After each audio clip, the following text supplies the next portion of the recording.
الرجيم بسم الله الرحمن الرحيم السلام عليكم ورحمة الله وبركاته.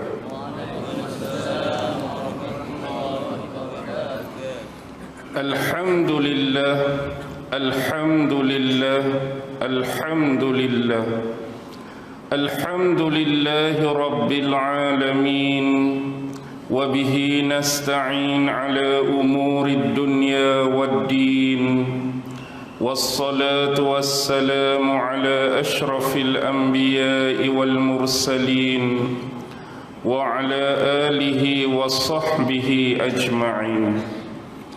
سبحانك لا علم لنا إلا ما علمتنا إنك أنت العليم الحكيم. قال رب اشرح لي صدري ويسر لي أمري واحلل عقدة من لساني يفقه قولي. اللهم يسر ولا تعسر. اللهم صل على سيدنا محمد وعلى آله وصحبه وسلم ولا حول ولا قوة إلا بالله العلي العظيم. أما بعد. Alhamdulillah, syukur kehadrat Allah Subhanahu wa ta'ala kerana dengan limpah kurnia, rahmat, kasih sayang dan inayah daripada Allah Subhanahu wa ta'ala.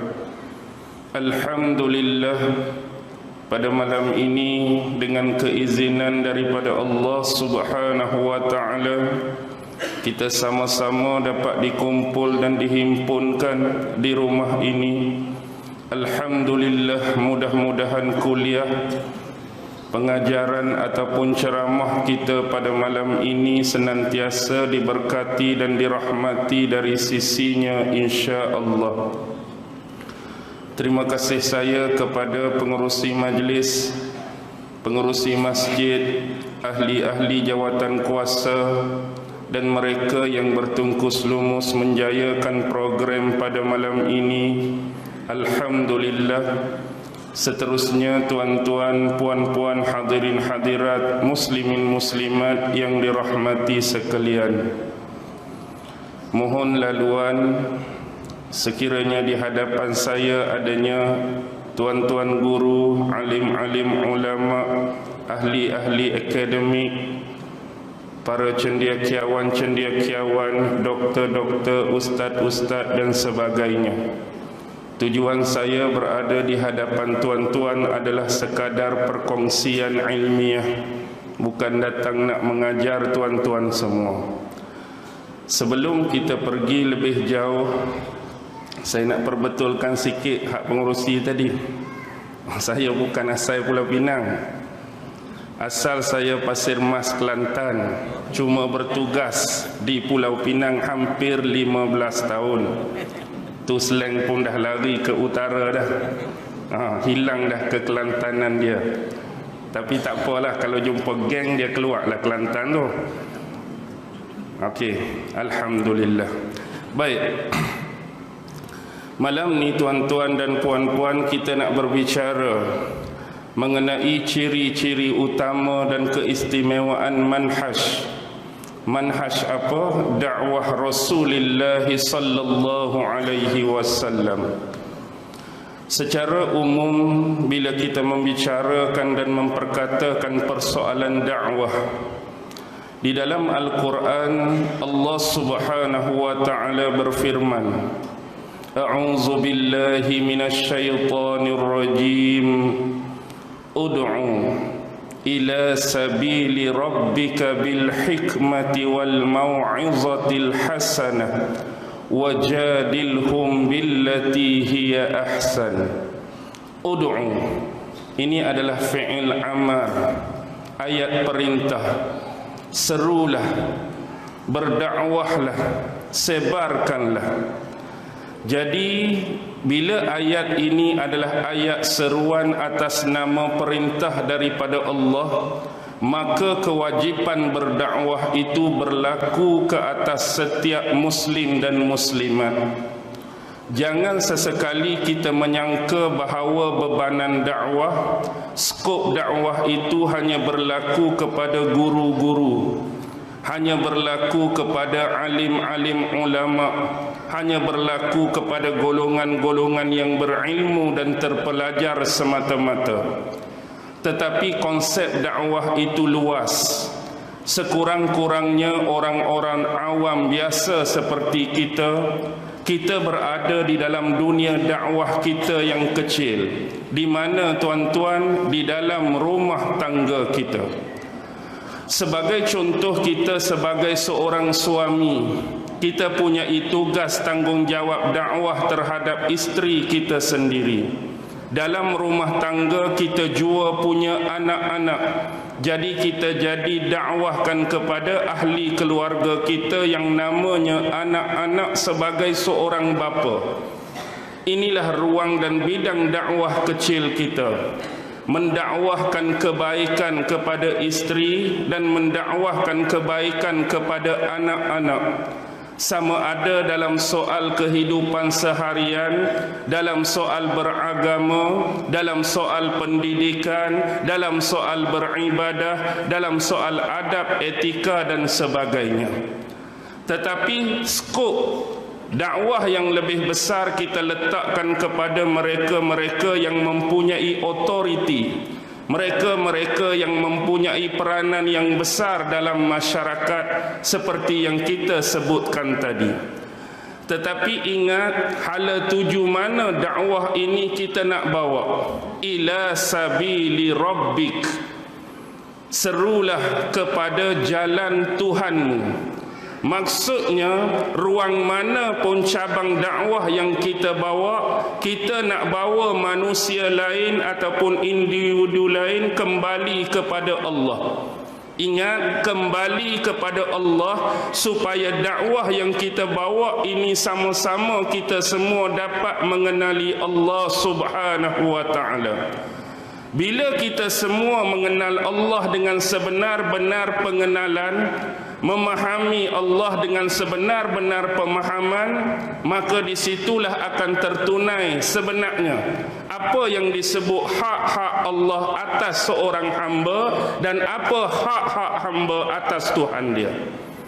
Ingat, kita nak palingkan manusia pi pada Allah, jangan sesekali palingkan manusia pi pada kita.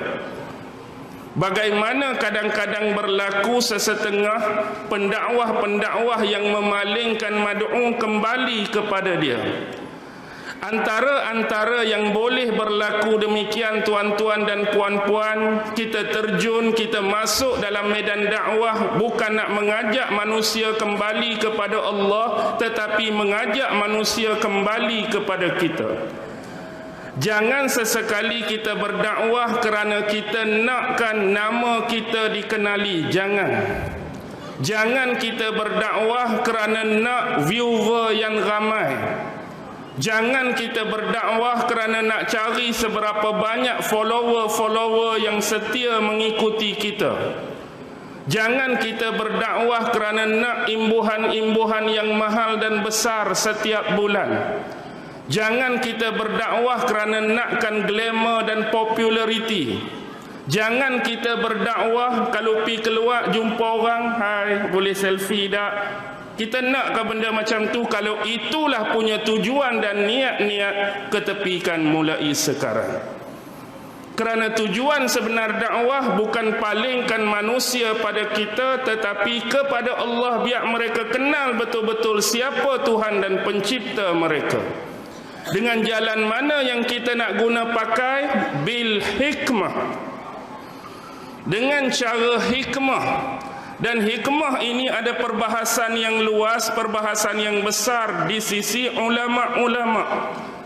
Tetapi saya lebih mengambil pendekatan yang paling senang. Al-hikmah ini dia kena ada 3 kriteria. Cara orang berdakwah dengan hikmah ada 3 kriteria. Pertama ialah menggunakan ilmu yang tepat. Maksudnya kita nak dakwah pada orang lain, kita harus punya ilmu yang tepat dan benar. Yang kedua ialah masa yang bersesuaian. Kita dah ada ilmu, tapi kita nak dakwah pada orang lain tu masa bagi selaras, sesuai dia punya time tu, mengikut keperluan orang yang kita nak dakwah. Dan yang ketiga, mad'u yang sebenar, yang benar-benar memerlukan dakwah kita. Kadang-kadang caca merba dan haru birunya tiga kriteria tadi menyebabkan dakwah kita tersasar, dakwah kita tak diterima. Contohnya, ilmu yang tepat, ilmu yang benar. Kadang-kadang orang yang kita nak dakwah itu ilmu dia lagi banyak daripada kita rupanya. Kadang-kadang ilmu dia lagi banyak pada kita. Dan inilah berlaku percanggahan-percanggahan, pertentangan-pertentangan. Jadi cari ilmu yang sebenar. Moga-moga setiap percanggahan, setiap pertentangan, masing-masing dapat berlapang dada atas pilihan masing-masing. Yang kedua, masa. Kadang-kadang kita orang duduk dalam tandas pun kita nak berdakwah, kawan tu duduk memerut. Cepat-cepat keluar, aku nak baca hadis ni. Yang kedua, kawan tu serabut kepala dah. Masa tak kena. Tu contoh nak bagi senang nampak. Kadang-kadang orang duk makan kenduri, kita nak ajak, meh aku nak baca 2-3 ayat Quran. Kawan tu baru sampai kat tempat kenduri nak makan. Cari, pilih masa yang sesuai dan orang yang kita nak dakwahkan. Baik. Wal mau'izah, nasihat-nasihat yang baik. Nasihat-nasihat yang baik. Sebab dakwah ini hanya terarah kepada benda-benda kebenaran, benda-benda kebaikan. Kalau kita ajak orang buat benda jahat, ajak orang buat benda buruk, tu bukan dakwah namanya. Walaupun konteks dia ajak juga. Hani ajak buat benda baik, ajak buat kebaikan. Hani ajak buat benda teruk, ajak buat benda jahat. Walaupun dua-dua konteks tu mengajak kumpulan ataupun individu lain, tapi dakwah yang sebenar ialah mengajak kepada jalan kebaikan, yang mana mengubah seseorang yang sebelumnya tidak baik menjadi lebih baik. Yang sebelumnya jahat mungkin menjadi kurang jahat. Yang sebelumnya tak tentu hala lebih terurus kehidupan dia. Wajadilhum billati hiya ahsan. Dan sekiranya berlaku pertentangan-pertentangan, khilaf, beza pendapat, maka urusilah dengan sebaik-baiknya. Tanpa pertentangan tersebut kita saling caci mencaci. Dengan pertentangan tersebut bukanlah tiket atau lesen kita nak menjatuhkan maruah orang lain. Kita nak caci orang lain, kita nak maki orang lain mentang-mentang dia tak sependapat dan sebulu dengan pegangan kita. Jangan. Inilah antara yang disarankan oleh Allah Subhanahu wa ta'ala bagaimana konteks kita nak mendakwahkan kepada manusia lain secara umum. Tetapi bila membicarakan manhaj, apa dia manhaj? Metodologi. Metodologi istimewa dakwah Nabi ini berbeza dengan Nabi-Nabi dan Rasul sebelum ini. Setiap Nabi dan Rasul ada manhaj dakwah mereka. Tetapi yang istimewanya, dalam Al-Quran Allah Subhanahu wa ta'ala telah menunjukkan skill. Allah tunjuk cara, Allah tunjuk manhaj dakwah Nabi sebelum ni kepada Rasulullah. Dan yang sebelum ini tidak mengetahui bagaimanakah dakwah dan metodologi yang Nabi guna. Kenapa ini berlaku? Sebab Nabi yang terakhir, Nabi yang terkemudian. Bila kita membahaskan antara isi-isi yang dikupas di dalam Al-Quran, yang rata-rata dalam Al-Quran ini terpenuhi dengan 3 agenda penting. Pertama ialah persoalan akidah, tauhid tuan-tuan. Yang kedua ialah persoalan syariat, hukum-hukum perundangan Islam. Dan yang ketiga ialah persoalan tentang etika, yang kita panggil adab, yang kita panggil tasawuf. Inilah 3 benda menjadi agenda utama Al-Quran. Dan memenuhi 3 agenda ini, di celah-celah tu Nabi sertakan kisah para nabi dan para rasul daripada wahyu Allah. Ada kisah nabi, ada kisah rasul, ada kisah individu secara perseorangan. Allah bercerita mengenai Al-Khidir, Allah bercerita mengenai Zulkarnain, Allah bercerita mengenai Luqmanul Hakim, individu. Kadang-kadang dia main dalam bentuk ashab, bukan? Ashabul fil, ashab apa lagi? Ashabul kahfi, ashabul ukhdud, ashabul ras, ashabus sab, dan ashab-ashab yang lain. Dan kadang-kadang diceritakan kisah-kisah kerajaan-kerajaan tertentu. Allah menceritakan tentang kerajaan Sabak, Allah menceritakan tentang Tubba, raja-raja Himyar yang terdahulu. Allah bercerita tentang Ahqaf, Allah bercerita tentang Al-Hijr, dan banyak lagi kawasan-kawasan dan tempat yang lain. Apapun di sebalik penceritaan kisah-kisah yang Allah paparkan dalam Quran, 3 agenda tadi mesti terpenuhi. Dalam cerita Nabi mesti ada akidah, dalam cerita tu mesti ada syariat, dalam cerita tu mesti ada adab dan etika. Baik, dibentangkan kepada Nabi Muhammad manhaj dakwah Nabi yang terdahulu. Dan bukan sekadar untuk Nabi sebenarnya, tetapi kita sebagai umat yang terakhir, kita boleh ambil manual sebagai panduan. Bagaimana contoh Nabi Nuh bila berdepan dengan kaum dia. Kaum Nabi Nuh kita kenali sebagai kaum antara berhala yang pertama kali disembah di atas muka bumi ialah umat Nabi Nuh. Ada berhala-berhala tertentu yang dipuji, yang dimuliakan, yang diidolakan ketika zaman Nabi Nuh. Kita boleh tengok skill dan manhaj yang Allah bentangkan bagaimana Nuh berhadapan dengan kaum dia. Kita tengok pula selepas Nuh datangnya kaum Ad. Kaum Ad untuk Nabi apa? Kaum Ad Nabi apa? Bukan Nabi Soleh, kaum Ad. Bukan Nabi Lut, Nabi Hud.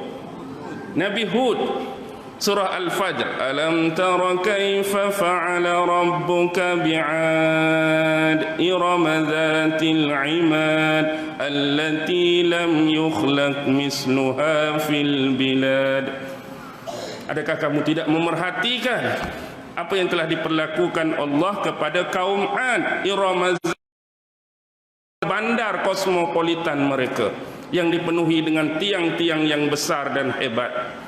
Tapi sebab mereka mengutamakan materialism, mereka mengabaikan kepercayaan kepada Tuhan, masih lagi menyambung legasi penyembahan berhala, mengabaikan syariat-syariat dan perundangan yang dibawa oleh Nabi Nuh, mengagungkan kebendaan. Akhirnya Allah hukum mereka. Kita boleh tengok skill dan manhaj Nabi Allah Hud berhadapan dengan mereka. Kemudian barulah mari kaum Nabi Saleh yang diberi nama kaum Samud. Kaum Samud ni duduk di Al-Hijr. Dalam Quran ada surah Al-Hijr atau disebut nama lain Wadil Qura. Di situlah tempat Nabi Allah Saleh mendakwahkan kaum dia. Kaum dia ada lagi yang masih meneruskan legasi menyembah berhala. Dan yang lebih penting bila dipertunjuk dan dipertontonkan mukjizat unta yang keluar daripada batu, mereka buat apa kat unta tu? Mereka buat apa kat unta Nabi Saleh? Mereka bunuh. Seolah-olah mereka nak menghilangkan mukjizat, nak menolak mukjizat seorang nabi dan rasul. Akhirnya Allah hukum juga Nabi Ibrahim dengan cara dia lawan Namrus. Mari Musa dengan cara dia lawan Fir'aun. Mari Nabi Lut dengan umat-umat dia yang bermasalah dari segi sosial dan hubungan. Nabi tu, Nabi ni, sampailah Nabi Muhammad.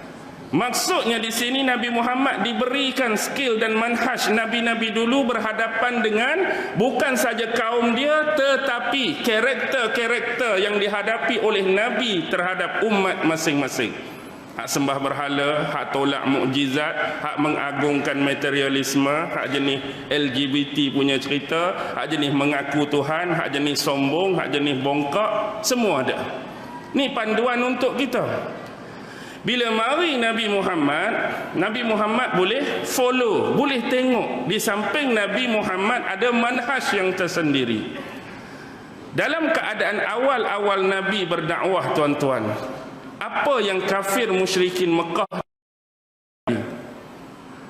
mereka Nabi, mereka tuduh Nabi macam-macam, mereka buat, sama ada dalam bentuk fizikal, dalam bentuk mental, dalam bentuk tekanan, pressure pada Nabi.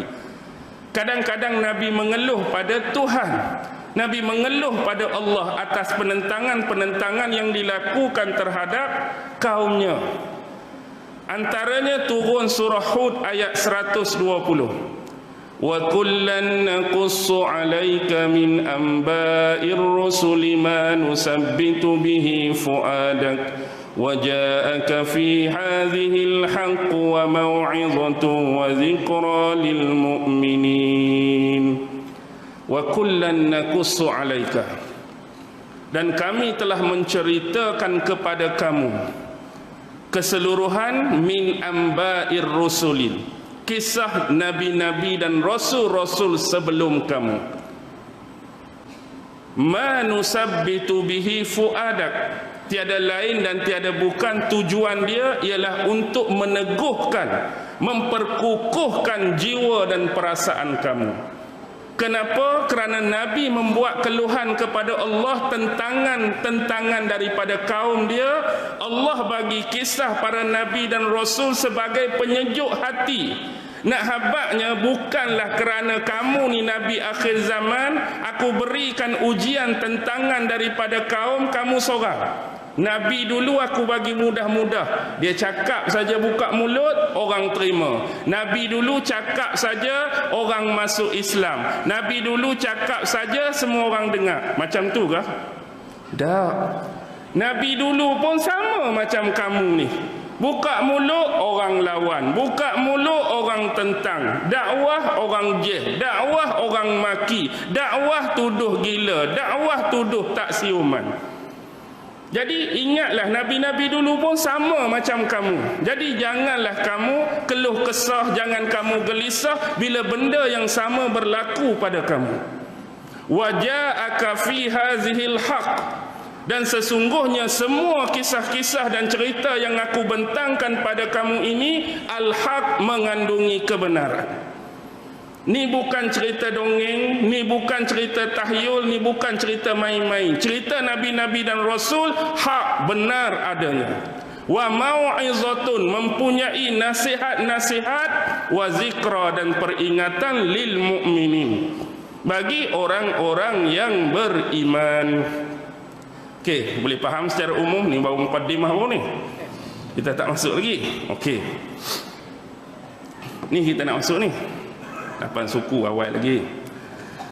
Okey, malam ni saya nak berkongsi dengan tuan-tuan sekurang-kurangnya. Sebenarnya manhaj Nabi ni, kalau kita ikuti daripada Nabi bermulanya dakwah sampailah wafat Nabi, kita boleh bentangkan sebanyak-banyaknya dakwah Nabi. Tetapi malam ni saya pilih 6 ciri-ciri utama, ciri-ciri istimewa manhaj Nabi Muhammad sallallahu alaihi wasallam. Yang pertama, antara ciri-ciri istimewa yang mana hak 6 ni memang diamalkan dan diterapkan dalam kehidupan baginda sendiri.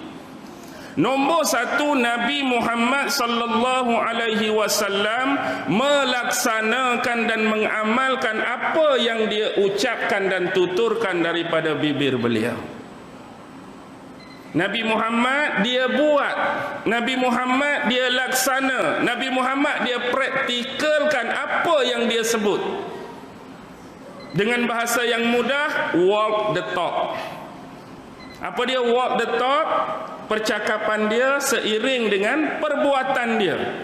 Kalau dia suruh orang buat benda ni, dia lebih dahulu dah buat benda tu. Kalau dia arahkan orang buat benda ni, dia dah lebih dahulu amalkan benda tu. Ini kadang-kadang berbeza dengan kita. Kita ni suruh orang buat, kita sendiri tak buat. Contohnya, antara kelebihan-kelebihan solat sunat tahajud. Solat sunat tahajud pahalanya demikian, kelebihannya demikian, fadilatnya demikian. Kita tak salahkan pada ilmu yang diajak tu, betul lah fadilat dia macam ni. Tapi tuan hak ajak sunat tahajud tu tak bertahajud pun. Maksudnya perkataan tak selari dengan perbuatan.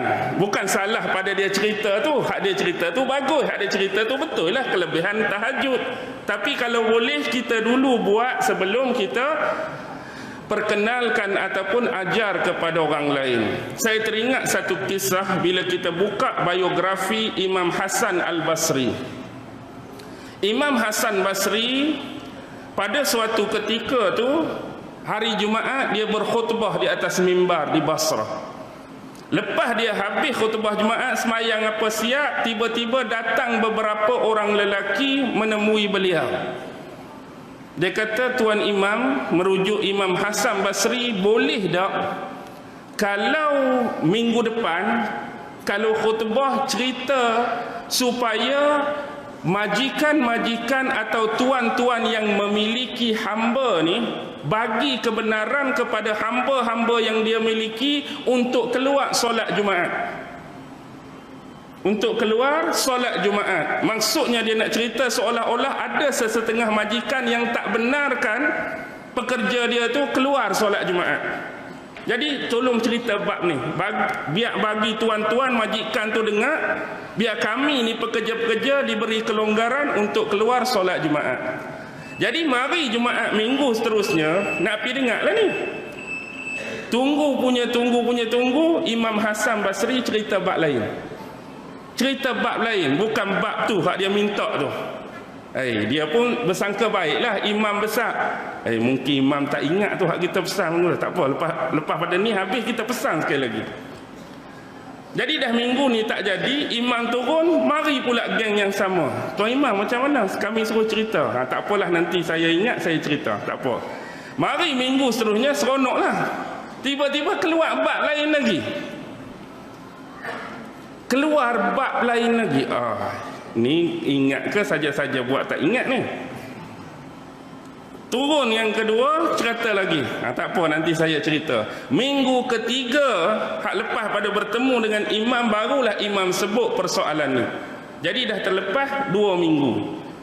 Jadi seorang tu kata, kami rasa tuan imam ni tahu tapi saja-saja tak sebut. Pasal apa? Dia kata sebenarnya sebab kamu minta aku ceramahkan ataupun khutbahkan sesuatu yang tak berlaku pada diri aku. Aku nak cerita pada tuan-tuan majikan yang mempunyai hamba, sedangkan aku sendiri tak ada hamba. Jadi minggu pertama yang terlepas tu, aku kumpulkan duit, hari Jumaat tu aku pergi beli hamba. Hari Jumaat mula-mula hak mis tu kamu tanya pasal apa imam tak? Aku baru beli hamba. Nak merasa aku ni jadi tuan, jadi majikan kepada seorang hamba. Kenapa Jumaat seterusnya yang kedua miss? Sebab aku bagi kelonggaran dan peluang kepada dia walaupun dia hamba aku untuk keluar solat Jumaat. Jadi aku boleh sebut benda ni pada minggu ketiga, bila aku dah ada hamba, aku buat apa yang kamu minta tu. Maksudnya dia cuba laksanakan, bukan main-main cakap saja. Payah nak buat lagu tu, memang payah. Betul tak payah? Kalaulah mari seorang jumpa Tok Imam tak? Sini, Tok Imam boleh tak tajuk ni Jumaat minggu depan? Gelabah Tok Imam. Tok Imam pula ikut teks majlis tak? Bahaya ni. Kalau orang ripuk, hilang jawatan saya ni. Contoh. Tak ada apa Tok Imam, gurau. Okey. Kembali kepada persoalan tadi. Maksudnya Rasulullah bila berhadapan dengan sahabat-sahabat dia, apa yang dia tunjuk? Kepribadian dia, personality dia penuh dengan etika, penuh dengan moral, penuh dengan kebajikan, yang mana meletakkan Nabi ni antara pemimpin yang patut diikuti dan ditauladani, par excellence punya pemimpin. Sebab itulah Nabi ni perbuatan dia selari dengan perkataan dia. Perkataan dia selari dengan perbuatan dia. Kerana akhlaknya adalah Al-Quran. Yang ni kita boleh tengok sejarah.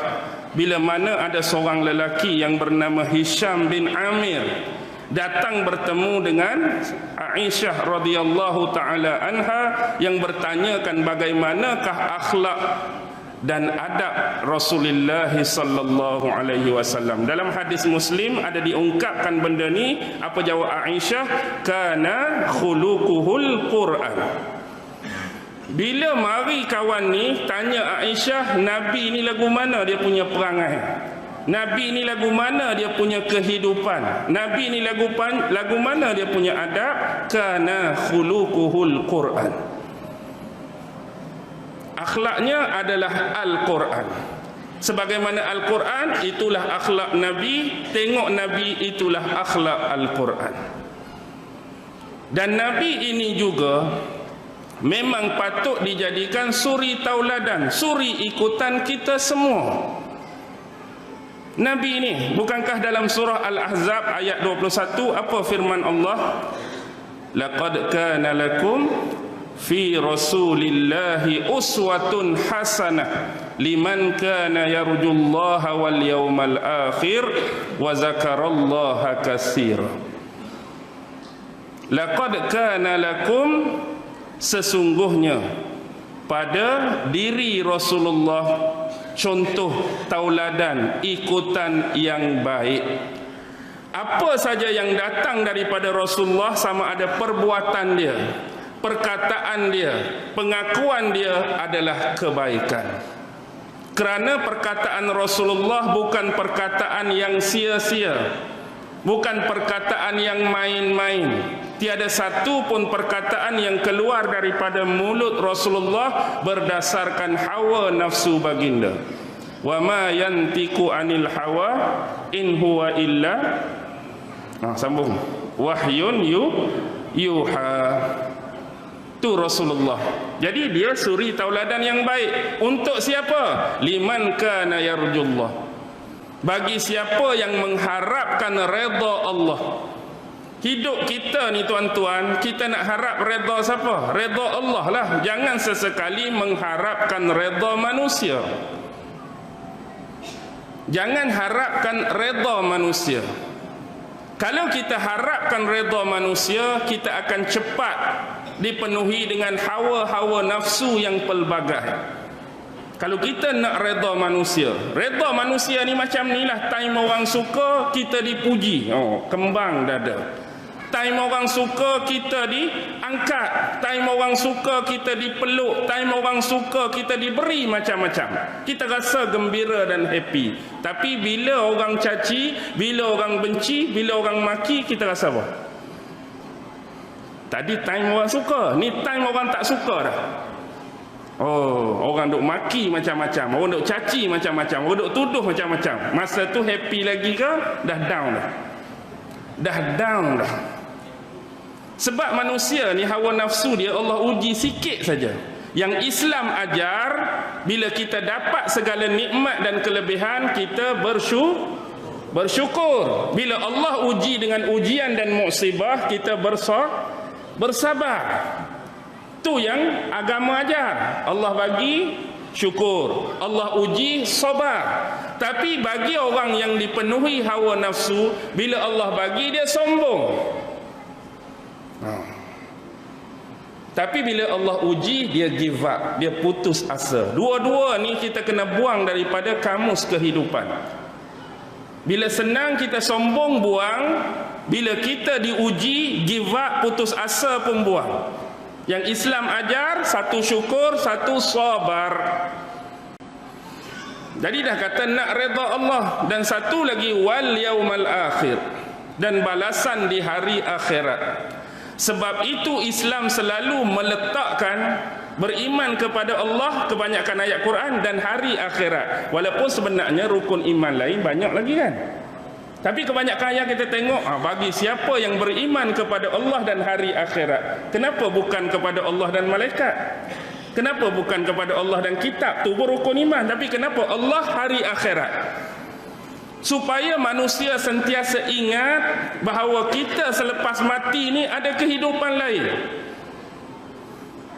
Maksudnya hidup atas dunia ni akan dicatat kiri dan kanan, depan belakang, atas bawah, ada kira-kira dia, tuan-tuan. Setiap perkataan yang kita keluarkan ada nilaiannya di sisi Allah. Perbuatan yang kita buat ada nilaian di sisi Allah. Niat yang kita keluarkan dari hati ada nilaian di sisi Allah. Lepas dunia ada hidup lain. Ingat bahawa kita ni akan dinilai, kita akan dikira, kita akan ditimbang. Jadi hiduplah sebagai manusia yang beriman di atas dunia. Buat benda-benda baik, jangan buat sebaliknya. Jadi bila orang tu otak dia dah terdoktrin dengan Allah hari akhirat, Allah hari akhirat, dia beringatlah. Bagi yang jauh dari doktrin ni, dia fikir nak hidup atas dunia semata-mata. Akhirat letak belakang. Dia buatlah apa yang dia suka. Kalau dia ingat akhirat, dia akan waspada. Kalau dia ingat akhirat, dia akan berhati-hati. Benda ni tak habis. Hidup tu, yang mati tu bukan pengakhiran. Allah angkat balik, Allah tunjuk balik depan orang. Hari ni tuan-tuan, kalau aib kita dibuka depan orang pun betapa malunya kita. Contohlah, terbuka aib kita malam ni, sekurang-kurangnya orang dalam masjid ni saja tahu. Tu pun tebal habis dah muka kita, naik berapa kilo sentimeter dia. Tu bukan dunia lagi tahu ni, dalam ni saja. Harap-harap orang luar masjid tak tahulah. Kita berharapan demikian. Tapi besok seluruh manusia boleh tengok kita diadili di hadapan Allah. Apa kebaikan yang dibuat, apa kejahatan dan keburukan yang dibuat. Sebab nak mari rasa malu, nak mari rasa apa itulah. Itulah yang disebut dalam agama sebagai ihsan. Yang jadi masalah umat Islam akhir zaman ni ihsanless. Bukan tubeless. Tubeless tak apa. Ihsanless. Ihsan tu hilang. Iman tak hilang, syariat tak hilang. Percaya tak pada Allah? Ya, saya percaya, saya yakin, saya beriman. Semayang tak? Oh, takkan percaya kat Tuhan, malas semayang. Saya semayang. Tapi ihsan hilang. Percaya kat Allah, semayang, tapi bila keluar masjid selipar aku hang bedal. Pasal apa bedal selipar orang tu? Ihsan tak ada. Pasal apa kopak tabung masjid? Ihsan tak ada.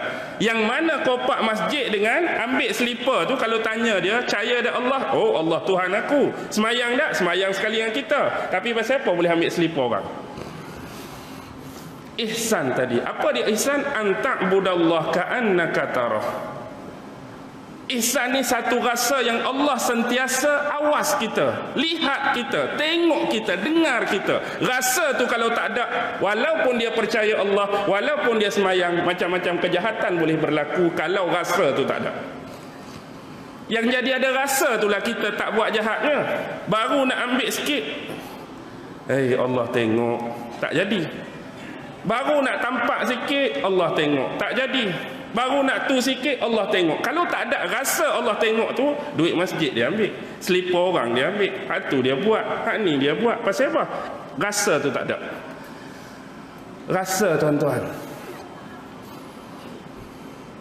Boleh faham ke tak ni? Faham tak apa? Wa zakarallaha katsira.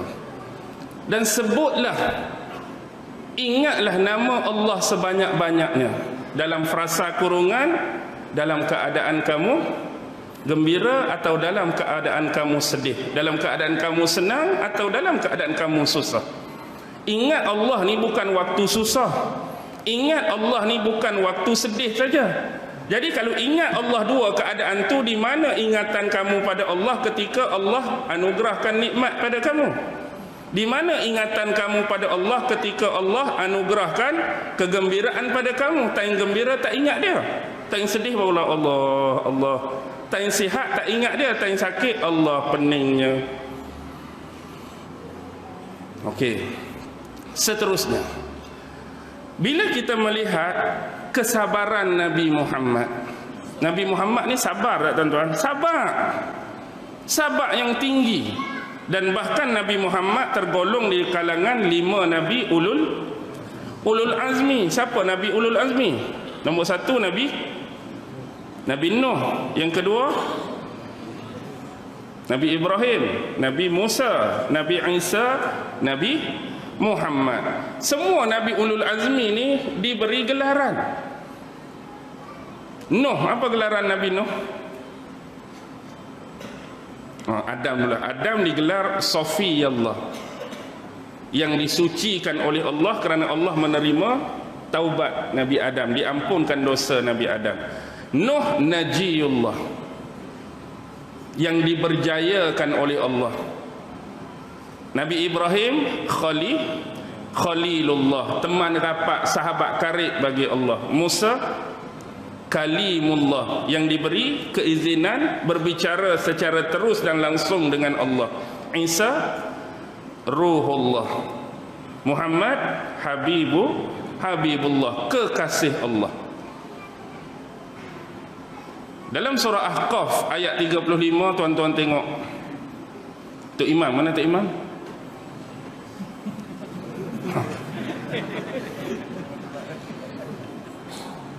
Tak, bukan. Bila kita baca ayat Quran, kita hak tahfiz ni nak tanya orang tahfiz kok tersalah baris ke tersalah ayat ke tak? Al-Ahqaf 35. Fasbir kama sabara ulul azmi minar rusul wala tasta'jil lahum. Bersabarlah kamu wahai Muhammad, kama sabara, sebagaimana sabarnya ulul azmi, rasul-rasul yang mempunyai keazaman yang kuat dan kesabaran minar rasul, daripada rasul-rasul utusan pilihan Allah. Allah minta supaya Nabi Muhammad bersabar sebagaimana sabarnya rasul-rasul ulul azmi sebelum ni. Wala tasta'jil lahum, dan janganlah kerana tentangan yang dibuat oleh kaum kamu tu, kamu mendoakan kecelakaan dan azab buat mereka. Jangan mendoakan azab dan kecelakaan buat mereka. Contoh Nabi Nuh, dia mendoakan agar Allah tunjukkan tak, dah kali dengan doa Nabi Nuh jadi apa? Banjir besar. Mari Nabi Hud, mari guruh, suara pekikkan, kaum Samud pun gempa bumi, mari kaum Lut terbalik bumi, kalau Fir'aun lemah dalam laut, kalau Namrus mati dengan nyamuk. Lepas tu mari zaman Nabi Muhammad, sabarnya Nabi Muhammad tak minta pun azab kepada umat dia, ujian dan musibah yang besar-besar. Kalau Nabi Muhammad nak, kita tengok sejarah waktu Nabi berdakwah di Taif kan tuan-tuan, jelas Nabi berdakwah tu kena baling. Baling dengan apa? Bukan polistrin, baling dengan batu. Habis berdarah, habis luka kaki Nabi, sehingga banyaknya darah yang keluar daripada kaki Nabi. Masa Nabi nak tanggal selipar dia tu, melekat darah Nabi antara kulit capal Nabi dengan kaki Nabi tu, dah darah melimpah kan masuk ke celah tu. Bila Nabi nak buka tu melekit. Rehat pula di kebun 2 orang musuh Nabi, Utbah bin Rabi'ah dan Syaibah bin Rabi'ah. Tapi sebab kesian, dia suruhlah pembantu dia yang nama Adas kan. Adas ni agama Nasrani. Pilah bawa air sedikit, bawa setangkai anggur, pilah layan mereka. Nabi dengan anak angkat dia, siapa masa tu? Zaid bin Harisah, berehat di kebun. Mari Adas. Kan dia tanya, nak siapa nama kamu? Nama aku Adas. Kamu dari mana? Aku dari Nineveh. Nineveh di mana? Nineveh di Syam. Syam dulu ada kerajaan yang besar yang dipanggil Assyrian Empire. Raja dia yang hebat dulu nama Salmanezar. Tapi terkejutnya siapa? Terkejutnya Adas kerana Nabi boleh sebut apa tentang Nineveh? Ini adalah tempat saudaraku Yunus ibnu Matta. Terkejut kawan ni, bagaimana kamu boleh tahu tentang Yunus ibnu Matta? Nabi pernah sampai tak di Nineveh? Nabi tak pernah sampai. Macam mana Nabi boleh tahu Nineveh tu tempat dakwah dan adanya seorang Nabi dan Rasul yang bernama Yunus ibnu Matta? Dia adalah saudaraku juga. Dia adalah Nabi dan Rasul yang diutuskan. Kawan ni dengar lagu tu terus beriman dengan Nabi Muhammad. Lepas tu malaikat penjaga gunung tanya Nabi kan, wahai Muhammad, bagaimana kalau aku ambil gunung hempak atas kepala mereka?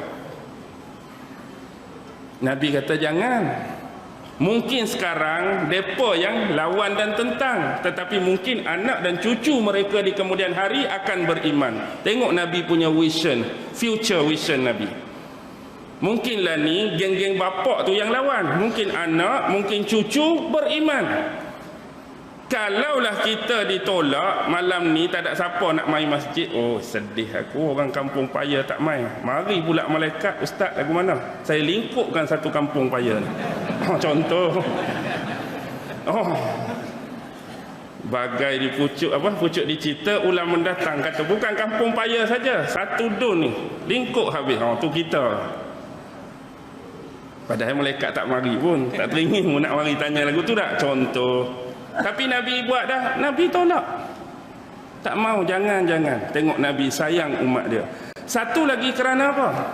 Kerana umat dahulu dia punya terhad dan limitation dakwah dia pada kaum dia semata-mata.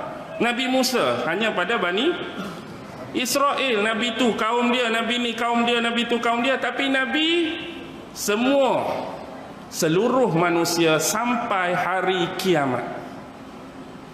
Nabi lain ada dua benda terikat kan. Satu kaum dia, satu masa dan tempoh. Contohlah kita kata, apa yang diajarkan oleh Nabi Musa, syariat-syariat dalam Taurat berakhir dengan lahirnya Nabi Isa. Bertukar dah Nabi. Wafat Musa, ambil masa berselang, mari dah Nabi baru. Syariat pun ada yang telah diubah oleh Allah bersesuaian dengan umat masa tu. Jadi dulu Taurat, sekarang kena pakai Injil. Tapi mari Nabi Muhammad bukan terhad untuk Bani Israel, bukan terhad untuk Bani Melayu, bukan terhad untuk Bani Arab. Rahmatan lil alamin sampai hari kiamat. Limit masa tak ada dah. Tapi dalam limit masa tak ada tu pun, apa yang berlaku tuan-tuan? Nabi dan Rasul terakhir tiba-tiba keluar lagi, sayalah Rasul terakhir. Itu yang jadi sedih tu tak? Ada lagi Nabi selepas Nabi Muhammad. Siapa? Sayalah. Saya diberikan wahyu oleh Allah. Dia ceritalah kelebihan dia macam ni. Kenapa saya ni Nabi terakhir? Itu pula Rasul terakhir. Itu nak jadi wali. Ni dakwa imam. Itu dakwa Nabi Isa pun ada. Macam-macam, sedih. Hak dakwa jadi Tuhan ada tak? Hak dakwa jadi Tuhan banyak tuan-tuan. Kalau tuan-tuan tengoklah, baca sikit-sikit di Indon ada dakwa jadi Tuhan tu. Kalau lelaki tu kita boleh lagi, tapi perempuan dakwa jadi Tuhan. Lepas tu pengikut dia bukan 15 orang, ratus ribu pengikut. Kita tak tahulah syok di mana pengikut tu sampai boleh jadi pengikut kepada manusia hak sama seperti dia untuk dia anggap sebagai Tuhan. Kalau dia pelik sikit pada kita tak, macam alien ke, makhluk daripada planet Krypton ke, Nebula ke, Space Coast Gaban, Power Ranger tu okey lah, pelik-pelik boleh buat. Ni dia tu lebih kurang kita, dia dakwa dia Tuhan, kita tu yang jadi syok boleh pergi ikut nak kata dia tu Tuhan. Tak boleh ke nak fikir yang kamu kata Tuhan tadi, kalau lapar dia pun kena makan. Sama macam kamu. Kalau dia demam, dia pun kena telan Panadol. Kamu pun kena telan Panadol. Tuhan tahu lah. Bahkan kamu buat loan, dia nak beli kereta pun dia buat loan. Dia nak beli kereta, walaupun dia kata aku Tuhan, tapi nak pergi bank suruh buat loan juga, dia tak bagi free. Mentang-mentang kita kata kita Tuhan, aku Tuhan. Sebab kamu Tuhan, ambil kereta free. No, buat loan. Lepas tu insurans apa semua tak buat ke? Bahkan dia paling banyak takaful tu, takaful ni. Sedangkan dia dakwa dia Tuhan. Lepas tu kalau dia accident nak operate, Tuhan tu hak kena kerak kaki. Aduh pun. Boleh faham lah tu tak? Membawang orang panggil. Bukan. Sebenarnya di sini kita nak bagi kesedaran yang jadi syok sampai tahap hak sama jenis macam kita mengaku Tuhan tu, Allah, boleh jadi pengikut tu masalah. Jadi janganlah taksub, jangan terlampau taksub. Hak betul kita benarkan, hak salah kita sama-sama perbetulkan. Taksub-taksub tak payah. Okey. Seterusnya kita pergi pada sifat manhaj yang kedua. Nabi SAW tidak ada kompromi dengan prinsip asas Islam. Nabi tak pernah ada kompromi, ada tawar-menawar, lembut hati dengan prinsip asas Islam. Antara prinsip asas Islam yang paling besar dan paling penting ialah Nabi Muhammad sallallahu alaihi wasallam nak memalingkan manusia daripada penyembahan kepada selain Allah hanya semata-mata kepada Allah. Ni tugas yang besar, bukan tugas yang senang dan enteng, tuan-tuan. Nak ajak orang lain yang mempunyai kepelbagaian ideologi, kepelbagaian fahaman dalam beragama, kepelbagaian kesyirikan, nak suruh buang semua ni, bubar semua ni, nafi semua ni, pakat ramai-ramai hanya lillahi ta'ala semata-mata. Bukan kerja mudah. Kerja Nabi nak buat itulah, nak buang bentuk-bentuk kesyirikan yang bermaharaja dalam masyarakat pada masa itu. Sebab masyarakat Arab ni pada masa itu dipenuhi dengan apa dia? Kesyirikan. Sebab mereka percaya kepada Allah tapi bentuk mereka ta'abbud, mengibadahkan Allah dengan cara adanya wasilah lain, iaitu berhala-berhala. Ada berhala nama Quran sebut kan? Lata, Manata, Uzza, Hubal, Isaf, Na'ilah, macam-macam nama. Bahkan dalam sejarah ketika pembukaan kota Mekah ada berapa ratus berhala hak duduk dalam Masjidil Haram? 360, tuan-tuan. 360 berhala. Akhirnya diriliskan oleh Nabi, disucikan oleh Nabi. 360 berhala tadi. Tapi walaupun Nabi dah sucikan, berhala ni makin tak ada ke sentiasa ada? Berhala ni orang tu suruh berhenti, Nabi pun rilis, Nabi pun cuci. Lani ni berhala tu makin kurang ke sentiasa ada? Bahkan sentiasa ditambah-tambah. Naik hak baru lagi banyak, naik hak baru lagi banyak. Maksudnya benda tu tak pernah kurang. Tu berhala hak zahir, hak nampak. Berhala hak batin pula lagi banyak. Berhala diri itulah, sombongnya, riaknya, sum'ahnya, angkuhnya, tu berhala diri. Hak ni nak kena pancung ni. Tu kan dalam syariat haji kan, sambil-sambil kita melontar tu, tolong lontar sekali, tolong pancung sekali. Kita lontar tu secara zahir, lontar batu, lontar syaitan lah kononnya, lontar syaitan. Tolong kerak, tolong pancung, tolong buang sekali hak duduk dalam tu. Maksudnya waktu lontar batu tu, niat sekali kita nak lontarkan apa? Sombong dalam diri aku. Aku nak lontar sekali riak dalam diri aku, sum'ah dalam diri aku, benda-benda tak elok dalam diri aku, ghibah, namimah, macam-macam, tolong buang sekali. Baik. Kembali kepada persoalan kompromi tadi. Pernah terjadi dalam sejarah, tuan-tuan dan puan-puan, bila mana pemuka-pemuka Quraisy datang bertemu dengan Rasulullah, membincangkan soal keimanan dan akidahnya. Akhir sekali mereka buat penawaran pada Rasulullah. Boleh tak, wahai Muhammad, kita lakukan penggiliran, gile-gile. Contohlah, tahun ni dah aku pun berkerah, kamu pun berkerah, kita gile-gile. Maksudnya tahun ni kita sembah Allah kamu, Tuhan kamu tu, kami pun akan sembah Tuhan kamu tu juga, ikut cara penyembahan kamu. Kalau kata nak semayang, kita pakat semayang ramai-ramai. Tapi syarat dia tahun depan sembah pula cara kami. Ada berhala, kamu pun kena sembah berhala sekali. Tahun ketiga ulang balik, tukar. Nabi terima ke? Nabi tak terima.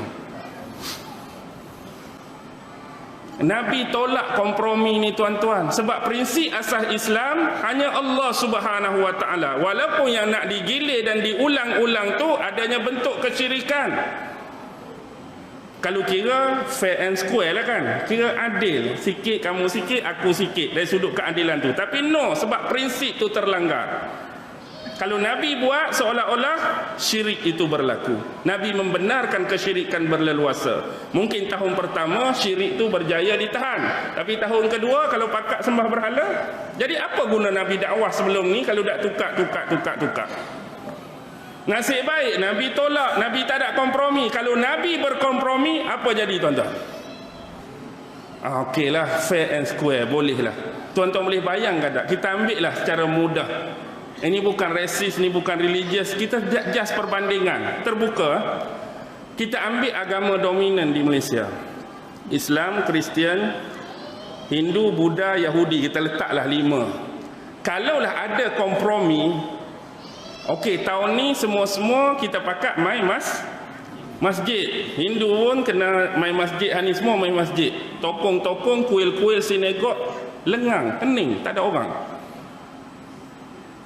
Semua Allahu Akbar, semayang ramai-ramai. Tapi tahun depan kena pergi church, kena pergi gereja. Hak tadi Allahu Akbar kena duk baca buku kecil dah, duk atas kursi dah ramai-ramai. Lalu orang New Zealand dah, tahun lepas hebat berselawat, tahun lepas Isra' Mi'raj, tahun ni sunyi masjid ni. Pasal apa ni? Oh, semua dah pergi kat sana. Dia pun pening kepala dah. Tahun ketiga semua duduk di kuil. Teng loceng contoh.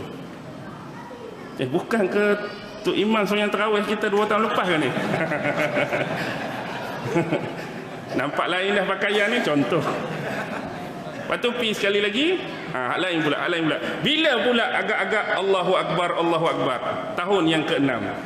Sebab gila punya pasal. Tahun yang ke-6 baru hidup balik masjid.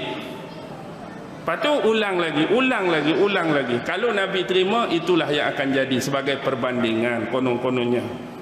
Tapi Nabi tolak. Inilah sebenarnya yang mereka nak buat. Mereka tak buatlah sampai tahap ni, tapi satu ideologi diterapkan kepada kita yang dinamakan pluralism, supaya menganggap semua agama tu sama. Jadi dalam pluralism tak boleh sekali-kali kita nak menganggap agama kita lebih baik, lebih suci, lebih mulia daripada agama lain. Islam adalah agama yang suci, mulia dan terbaik daripada salah tu. Tak boleh kita nak kata macam tu. Orang Hindu tak boleh nak kata agama dia lebih baik daripada Buddha. Buddha tak boleh nak kata dia lebih baik daripada Kristian. Kristian tak boleh nak kata dia lebih baik daripada Yahudi. Yahudi tak boleh kata. Semua sama. Semua agama mengajarkan kebaikan. Semua agama ajar kebaikan. Jadi kalau semua sama tuan-tuan, kalau kita nak anggap semua sama, semua diterima, tuan-tuan nak semayang lagi tak? Meletihkan diri 5 kali sehari, bangun subuh-subuh waktu yang sesak dan payah. Kalau semua sama, saya kata ni, tuan-tuan nak semayang lagi tak 5 kali sehari? Buat apa 5 kali sehari? Pilah hak sekali seminggu, hari Ahad saja. Pasal apa? Semua sama dan semua diterima. Sama je. Lepas tu nak lagi mudah, cucuh colok lah kan? Paling mudah. Pasal apa ni? Berhenti semayang, tak pergi gereja buat ni. Kan semua sama. Semua sama je. Buat ni pun sama. Tapi orang hak duk laungkan sama-sama tu lah, kalau kita minta tukar, tak berani pun. Hak mana kata sama tadi? Oh, semua agama sama je. Baik, sekarang ni kalaulah kamu tu Hindu, hak kata sama tadi, dah sama, cuba try masuk Islam. Dah sama kan? Dah sama, tak ada beza. Try masuk Islam. Tapi dia buat ke tak? Dah kata sama tadi. Dah dia kata sama, dia Hindu, cuba masuk Islam. Sama je. Dia buat tak? Tak buat pun. Hak kata Buddha tadi, semua sama. Berani tak try masuk Islam? Dia tukar tak? Tak tukar. Hak dalam keadaan duk laung sama tadi, kalau suruh tukar, tak tukar pun. Tapi dia nak ada cara tersendiri melalui pluralism. Dia nak rendahkan Islam tu. Nak suruh bagi sama je semua. Jadi tak ada kelebihan satu agama atas agama yang lain. Licik tuan-tuan, licik. Okey, tu bab kompromi. Kita dah perhati elok-elok benda-benda macam ni. Jangan mudah tersesat dengan dakyah-dakyah, pemikiran-pemikiran dan ideologi yang halus seperti ni. Nak pukul 9 baru 2. Tak apa kan? Tak apa, sekali-sekala. Sebab malam lah ni duduk negeri 9 ni. Lepas ni negeri lain dah. Yang ketiga, pendekatan dakwah Nabi selalu disulami dengan kelembutan dan kasih sayang, tuan-tuan. Pendekatan dakwah Nabi memang lembut, penuh kasih sayang. Cara Nabi berdakwah tu, kita ambil contoh mudahlah. Dalam hadis Anas bin Malik, ini hadis masyhur, kita pun tahu kisah Arab Badui yang kencing dalam masjid tu. Satu ketika Rasulullah bersama dengan sahabat dalam masjid, mari masuk seorang Arab Badui yang dia ni kencing di salah satu sudut ataupun sisi masjid. Relax je masuk masjid, kencing. Sahabat-sahabat lain membara dah. Sahabat-sahabat lain memang kira nak taji, nak luku lah kawan ni. Tapi Nabi halang. Nabi kata jangan, biarkan dia selesaikan hajat dia dulu. Tengok adab. Kalaulah kata sahabat pergi sergah kawan tu tengah syok kencing, apa jadi? Sekurang-kurang dua lah, kita tak reti mana ni, dua-dua. Satu bersembuk air kencing kan. Hak patut dia tuju pada satu tempat, kena tu kena tempat lain. Satu lagi mungkin boleh merosakkan sistem dia tu. Orang terkejut. Sistem dia panggil terencak. Bukan terencak tu maksudnya jadi macam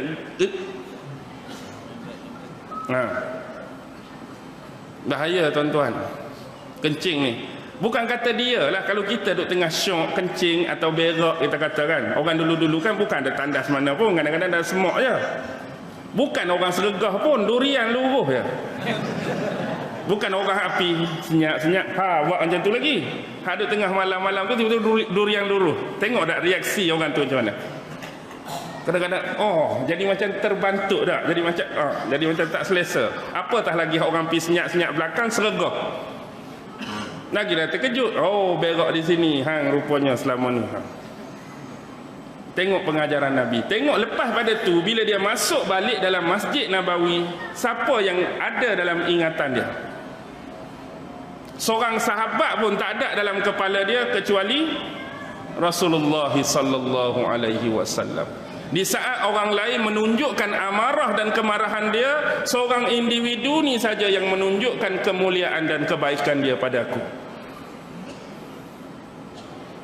Dia ingat Nabi, dia masuk Islam lepas tu atas adab yang Rasulullah tunjukkan pada dia. Yang Nabi minta, tak payah pun, biarlah dia kencing tu kencing dah, tak boleh nak buat apa. Ambil air, renjis-renjis dan sucikan. Dalam Bukhari sebut hadis 221, dalam Muslim hadis 284. Tuan-tuan boleh tengok hadis tentang bab ni. Mulianya Nabi. Banyak lagi bab Nabi ni berlemah lembut. Ada satu ketika unta, nak cakap Nabi ni bukan rahmat dia pada apa? Pada manusia saja. Nabi lalu di satu tempat, Nabi tengok ada unta menangis, keluar air mata dari mata unta ni. Nabi pi tanya dia, pasal apa kamu macam ni? Unta tu bercakap, tuan-tuan, sebelum ni aku digunakan oleh tuan aku ketika dia kuat lah, ketika dia sihat. Jadi tuan aku guna, dia bagi aku makan sesuai dengan pekerjaan yang aku buat. Maksudnya sebab aku ni kerja kuat, kerja banyak, makanan dia bagi pun banyak. Tapi bila aku ni dah berumur, dah tua, tak digunakan mana, sepatutnya dia bagi makan tu sama. Tapi sebab aku tak digunakan mana, dia cara dia bagi makan pun macam hak tak guna lah. Dia bagi makan pun cara yang tak guna punya tuan. Nabi panggil, siapa ni yang punya unta ni? Rupanya salah seorang sahabat beliau je. Lalu Nabi bagi nasihat, bukan sahaja kita ni perlu berbelas kasihan sesama manusia, tapi perlu ada belas kasihan, ihsan sesama binatang. Binatang pun nak diperlakukan sama seperti kita. Ada tempat khas untuk dia, contoh kandang. Lepas tu jaga makan minum dia. Sama juga kita lapak, dia pun lapak. Kita dahaga, dia pun dahaga. Ni bela haiwan pandai, tapi bagi makan tak pandai. Kadang-kadang bagi makan ikut suka je. Kita makan KFC, kawan tu tulang ikan je tak? Sekali-sekala kucing kata bagilah ke KFC, hang pula melantak tulang hitam. Tapi kucing apa pun dia makan tulang tak lekat kan? Kita je makan tulang ikan lekat. Kucing tak pernah lekat. Dia mungkin lekat tapi sekejap je, sikit lepas. Itulah kehebatan haiwan yang bernama kucing. Okey. Dalam Al-Quran juga bukan hanya kisah Nabi Muhammad semata-mata, tetapi Allah mengajar Nabi Muhammad melalui kisah Nabi sebelum tu. Nabi apa? Nabi Musa. Kan dalam surah Toha ayat 43, ayat 44, apa yang diperintahkan oleh Allah kepada Musa dan Harun? Izhaba, pergilah kamu berdua ila Fir'aun innahu tagha. Kamu berdua, Musa dengan Harun. Apa hubungan Musa dengan Harun? Adik-beradik. Musa adik, Harun tu abang. Musa ni dia ada sedikit kekurangan sebab lidah dia tu jadi macam gagap sikit, tak lancar lah, senang bicara dia tak fasih. Jadi Allah bantukan Nabi Musa dengan abang dia Harun yang fasih dan lancar perkataan dia. Jadi di sini menunjukkan kepada kita dua regu ni penting. Kadang-kadang hak Musa ada tu mungkin maklumat banyak, ilmu banyak. Jadi ilmu yang kita sampaikan boleh jadi ada bermasalah, ada kekurangan, ada ketempangan kalau kelancaran tu kita tak ada. Maksudnya kalaulah kerana benda tu, sepatutnya kita boleh bayang tak kenapa Nabi Harun diperlukan dari sudut ini. Kalaulah kerana kalau gagak pun tak apa, hak ni pun tak apa. Jadi Harun seolah-olah kita ketepikan. Musa pi dalam keadaan kekurangan tadi. Benda yang dia nak cakap depan Firaun ada, maklumat ada, ilmu ada, tapi sebab benda ni mungkin boleh terbantu. Kita nak cakap huruf lain, jadi tersebut huruf lain. Kita nak bunyikan vokal tu lain, dia pi lain. Kita intonasi lain, dia jadi intonasi lain sebab kekurangan pada lidah. Dan mungkin kita akan dipersendakan. Tambah-tambah kalau api tu bukan kata orang nak dengar, orang gelak awal lagi. Ilmu dia ada mungkin, tapi sebab mungkin kita kata apa sini? Orang Penang panggil apa? Orang Penang pula. Sengau, ada sengau-sengau tu kan. Ada sengau-sengau tu menyebabkan orang persenda. Jadi hak lain tolong bantu. Di sini dua kita perlukan. Ilmu yang ada, kelancaran dan kefasihan dalam bicara agar mudah dakwah diterima. Jadi pilah dua orang ni. Sebab apa pi? Allah pesan apa? Faqula lahu qaulan layyinan. Sebutkanlah di depan Fir'aun qaulan layyinan, dengan perkataan-perkataan yang lunak, perkataan-perkataan yang lembut. La'allahu yatazakkaru aw yakhsha. Mudah-mudahan dia akan ingat, sedar keberadaan diri dia sebagai hamba di sisi Allah, sekurang-kurang dia takut akan azab dan ancaman akibat kekufuran dia.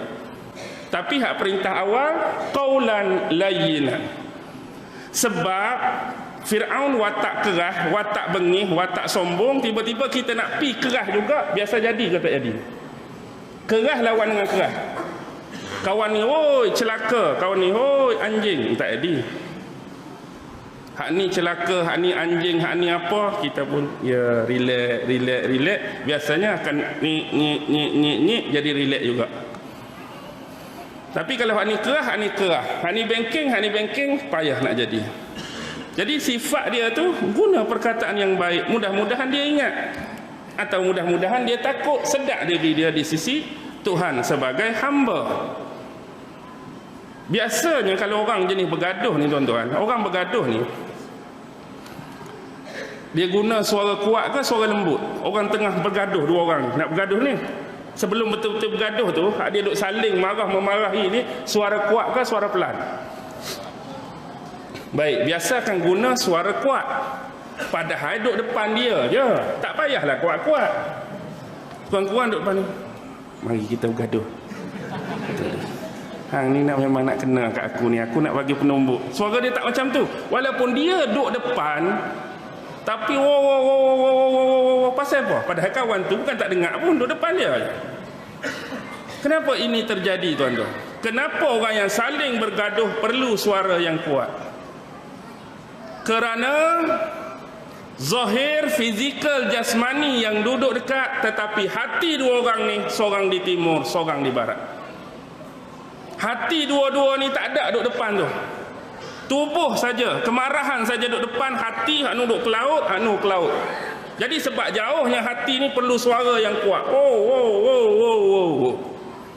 Tapi bagi orang yang dipenuhi kasih sayang, seorang kekasih dengan kekasih, dia bercakap wow juga lah bila dia duduk dekat. Seorang kekasih sama-sama macam tadi dekat, tapi bila hati tu dekat, perkataan dia macam mana? Sayang, I love you, slow je. Sebab hati ni dekat dah. Untuk sebut perlahan pun I love you tu dengar. Tak pernah kita dengar orang bercinta satu restoran dengar kan? Kecuali cerita Hindustan je, I love you. Lepas tu marilah penari, tak tahu dari mana penari tiba-tiba. Celah bukit pun penari datang, atas gerabak kereta api pun penari boleh datang. Satu keunikan filem Hindustan. Dia punya karomah penyanyi tu tinggi. Dia boleh datang tiba-tiba. Tak, bukan nak cakap apa macam tu. Kalau hak jenis hati lagi dekat, tak perlu perkataan. Duduk depan dua orang, senyum lagu tu pun kawan tu tahu dah tak. Tak guna perkataan pun, senyum. Kawan tu pun senyum. Hati dekat. Tapi dah hati jauh, wah, tak berhenti. Kawan duduk depan tu je. Boleh faham ha? Baik, yang keempat, Nabi SAW sentiasa berusaha untuk meminimalkan, dengan kata lain meringankan beban-beban terhadap umat dia, terutama dalam soal yang berkaitan dengan syariah ataupun ibadah. Nabi tak mau memberat-beratkan umat dia. Contoh paling mudah, Isra' Mi'raj. Isra' Mi'raj ni dapat apa? Kewajipan solat kan. Asalnya berapa rakaat? 50. Berat tuan-tuan 50 ni. Jadi Nabi ni tak mau memberatkan umat dia dengan 50 rakaat. Akhirnya turun naik, lebih kurang 9 kali, dapatlah 5 rakaat. Tu pun berat ke tak berat tuan-tuan? 5. Berat. Bayangkan 50 tanpa perubahan. Kita ada 24 jam, solat pula 50 rakaat. Kalaulah kita tambah sejam 25, bagi dengan 50, seolah-olah macam setengah jam sekali semayang. Duk setengah jam kena semayang, duk setengah jam kena semayang, duk setengah jam kena semayang. Teruk ke tak teruk? Teruk. Payah nak kerja lagu ni. Tambah-tambah duk di pejabat pos dah. Mari seorang, abang nak apa? Beli stamp berapa ringgit? 3 ringgit bang. Okey, stamp 3 ringgit. Mari hak ni buat apa? Renew lesen. Habis 2 orang, tunggu saat saya nak semayang. Dah 2 orang ni dah setengah jam dah. Kena pergi semayang dulu. Semayang kan wajib, setengah jam sekali semayang, baru mari pula. Mari pula orang nak hantar bungkusan. Mari pula hak ni jedek punya tu kan. Sudah ada orang, saya semayang dulu. Semayang. Maksudnya lebih kurang 8 jam kita kerja, 8 jam, setengah jam sekali semayang. Berapa kali semayang tempat kerja? 16 kali semayang. Berat. Hatulah dirisaukan tak? Ada pernah bila kita cerita macam ni, saya lepas kuliah ni kan, lepas kuliah dia bercerita, betul Ustaz, kalaulah setengah jam sekali, malam Jumaat lagilah seksa Ustaz. Dia kata, ni bukan dalam kuliah, dia cerita lepas tu. Dah apa? Kita selalu sejam 2 jam, ni setengah jam, Allah kena berhenti semayang dulu. Dia pi juga waktu. Tak nak habaknya begitulah jadi kesukaran kan. Dah semayang wajib, tak boleh, kena berhenti, kena semayang. Dan mungkin kita boleh katakan bila semayang setengah jam ni, waktu luput dengan waktu masuk tu amat-amat dekat dah, tak boleh nak ijah dah. Mana kalau tak semayang juga, jadi terlepas dah masuk waktu lain. Siksanya kita nak jaga waktu. Tapi turun-turun 5. 5 tu pun ada lagi orang tak mau semayang. 5 tu pun ada yang pilih-pilih.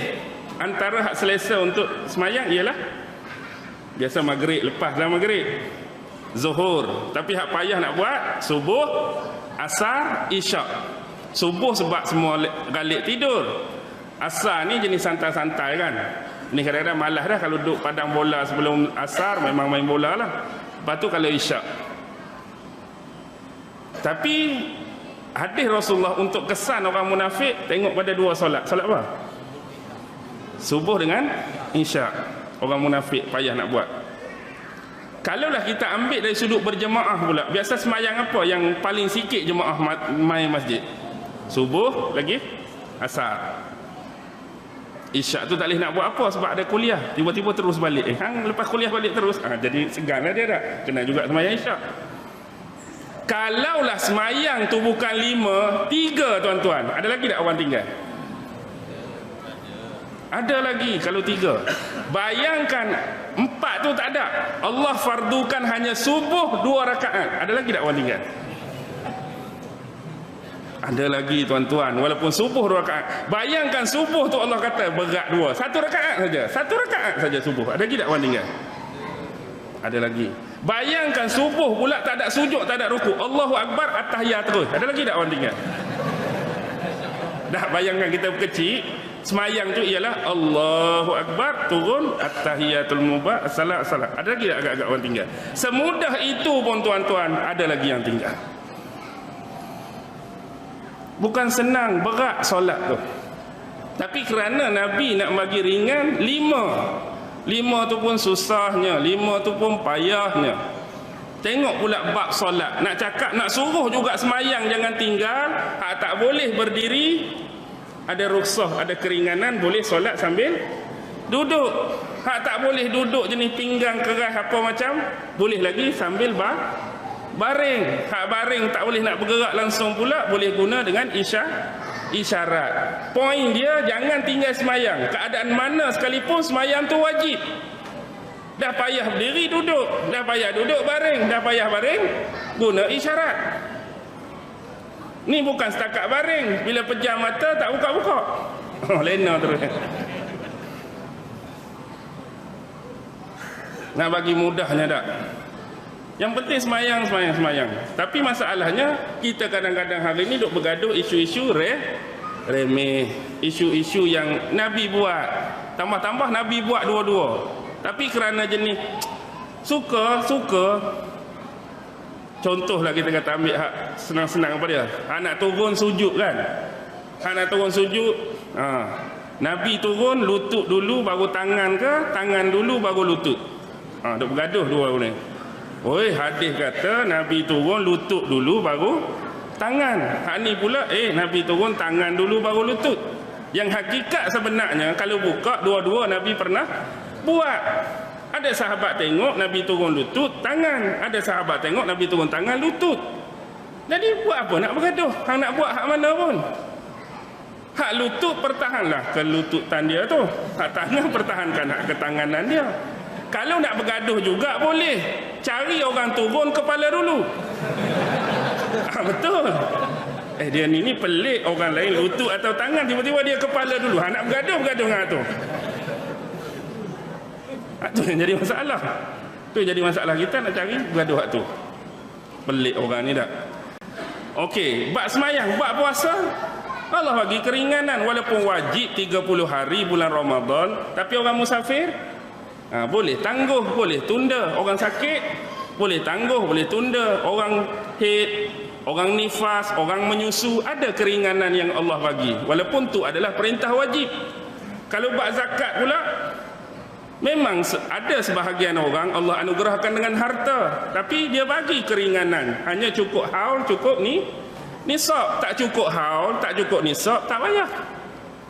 Orang kaya wajib bagi zakat, orang miskin wajib terima zakat. Apa masalahnya? Haji pula senang. Haji hanya wajib kepada yang mampu. Hak tak mampu tak payah pi. Disebabkan dia berasa sampai bila-bila tak mampu, dia tak ada niat pun nak pi. Itu bahaya. Sebenarnya bila Quran sebut istita'ah, Istita'ah ni bukan sekadar mampu, tetapi menyediakan kemampuan. Yang ni kita silap faham. Jadi bila kita meletakkan skeptik mampu dengan tak mampu, orang yang tak mampu sampai bila dia tak pasang niat, tuan-tuan? Pasal apa tak pergi Mekah? Tak mampu, Ustaz. Bagi dia orang hak mampu saja pi. Sebab dia skeptik dia, hak ni mampu, hak ni tak mampu. Bila tak mampu sampai bila-bila tak mampu. Istita'ah yang sebenar menyediakan kemampuan. Kita memang tak mampu, tapi kita taruh sikit-sikit. Kita yang melengkapkan dan menyediakan kemampuan tu. Kalau letak atas tak mampu, memang dia tak akan pasang niat sampai bila-bila. Jadi hanya orang mampu sajalah boleh pergi haji. Kita tengok kalau kita baca sejarah-sejarah sedih, sejarah-sejarah kita kata yang boleh jadikan pedoman dan iktibar, kadang-kadang hanya jual buah-buahan tertentu boleh pergi haji, jual ubi-ubi boleh pergi haji. Sebab apa? Dia menyediakan kemampuan tu. Memang kalau kita secara zahir dia tak mampu, tapi yang Allah suruh menyediakan kemampuan. Sebab tu dalam hidup ni Allah tak tengok keputusan, Allah tengok ikhtiar kita. Macam Nabi berperang, Allah nak tengok kita berperang. Ting. Menang kalah bukan cerita kita. Menang kalah bukan cerita kita. Kita yang gerakkan tubuh kita, tangan, kaki, tulang, empat kerak masuk medan. Allah nak tengok tu. Betul ke kamu pertahankan agama? Kamu syahid ke? Kamu tak syahid ke? Kamu menang ke? Kamu kalah? Tu kerjaku. Nah, tu dari sudut apa yang kita sebutkan sebagai keringanan, sebagai rukhsah. Dulu perang, kalau kita tengok orang agama dulu, ghanimah diharamkan. Cuba buka hadis-hadis tentang kisah Nabi Yusha' bin Nun. Nabi Yusha' bin Nun ni dilantik khas oleh Nabi Musa. Kalau aku wafat, kamulah memimpin Bani Israel. Bila Harun wafat, Nabi Musa wafat, Yusha' bin Nun jadi pemimpin Bani Israel, kena lawan orang Kanaan. Berperang, bila berperang menang. Bila menang, kumpulkan ghanimah. Tapi ghanimah dulu haram, tak boleh diambil. Zaman tu dia akan turun api suci. Allah akan turunkan api suci ni keliling ghanimah, kemudian dia naik hilang tu. Api suci ni macam hak makan Habil dan Qabil punya korban dulu. Jadi korban Habil, korban Qabil, turun api suci tu, Allah memilih hak mana, dia naik. Kalau zaman Nabi Muhammad haram lagi tak ghanimah selepas peperangan? Tak haram dah, dihalalkan. Maksudnya keringanan. Ketika kes ni, kes zaman Nabi Yusha' ni, api tu datang tapi dia tak mau bawa ghanimah tu pi sekali dengan dia. Jadi Nabi Yusha' ni mesti ada berlaku pengkhianatan ni. Ada siapa dak sembunyikan harta ghanimah, tak kumpul dan tak letak dalam tempat himpunan. Masing-masing tak mau mengaku. Akhirnya kepala-kepala kepada 12 Bani Israel kena bersalam dengan Nabi Yusha'. Mari ketua ni salam. Mari ketua ni salam. Ada beberapa ketua tu bila salam jari dia, tangan dia terlekat. Baik hang mengaku, hang sembunyi apa? Bila bawa keluar tuan-tuan, kalau kita pun, kita pula saya lah, tuan-tuan mungkin tak. Mungkin akan sembunyikan. Apa dia yang mereka sembunyikan? Emas sebesar kepala lembu. Kepala lembu hari ni bukan emas, kepala lembu berapa kilo? Lebih kurang lah agak-agak. Kepala lembu berapa kilo? Ringan-ringan berapa kilo kepala lembu? 5 kilo. Lebih kot. Besar juga kepala lembu ni. Takkan 5 kilo je. 10 lah, 10 kilo. Tu kepala lembu betul. Kalau emas sebesar kepala lembu, letaklah 30. Harga hari ni 30 kilo emas berapa? Kalaulah kita duduk perang-perang jumpa hak tu, agak-agak sembunyi juga ke? Agak-agak rasa nak sembunyi juga ke? Jangan tuan-tuan, besar ni emas. Kita hak gelang besar ni pun action habis teh dah orang perempuan dah. Padahal gelang besar ni je pun. Kenduri tu sengaja pakai hak labuh, nak suruh bila macam ni jatuh sendiri baju. Nak tunjuknya besar jam je. Ni besar kepala lembu tuan-tuan. Mungkin kita tertawan dan tertarik. Jadi bila letak balik hak pengkhianatan tadi, barulah api tu mari ambil. Tapi Allah ringankan, rukhsahkan halal. Ghanimah. Banyaklah keringanan-keringanan yang Nabi minta pada umat dia. Okey, yang kelima. 9.20 dah. Biasa 9.20 ni ada yang cari dinding, cari tiang tak? Biasalah. Sebab itulah orang tua kata kalau nak tengok orang sihat, pi mana? Pi pasaraya dengan panggung wayang. Confirm tak ada sakit tu kalau pasaraya dengan panggung wayang. Kalau nak tengok orang sakit, pi hospital. Nak tengok orang jahat, pi penjara. Nak tengok orang mengantuk, pi ke masjid. Bukan masjid ni lah, masjid Nicaragua, Zimbabwe tu kita cerita. Okey. Habis bab tu, kita tengok bab seterusnya.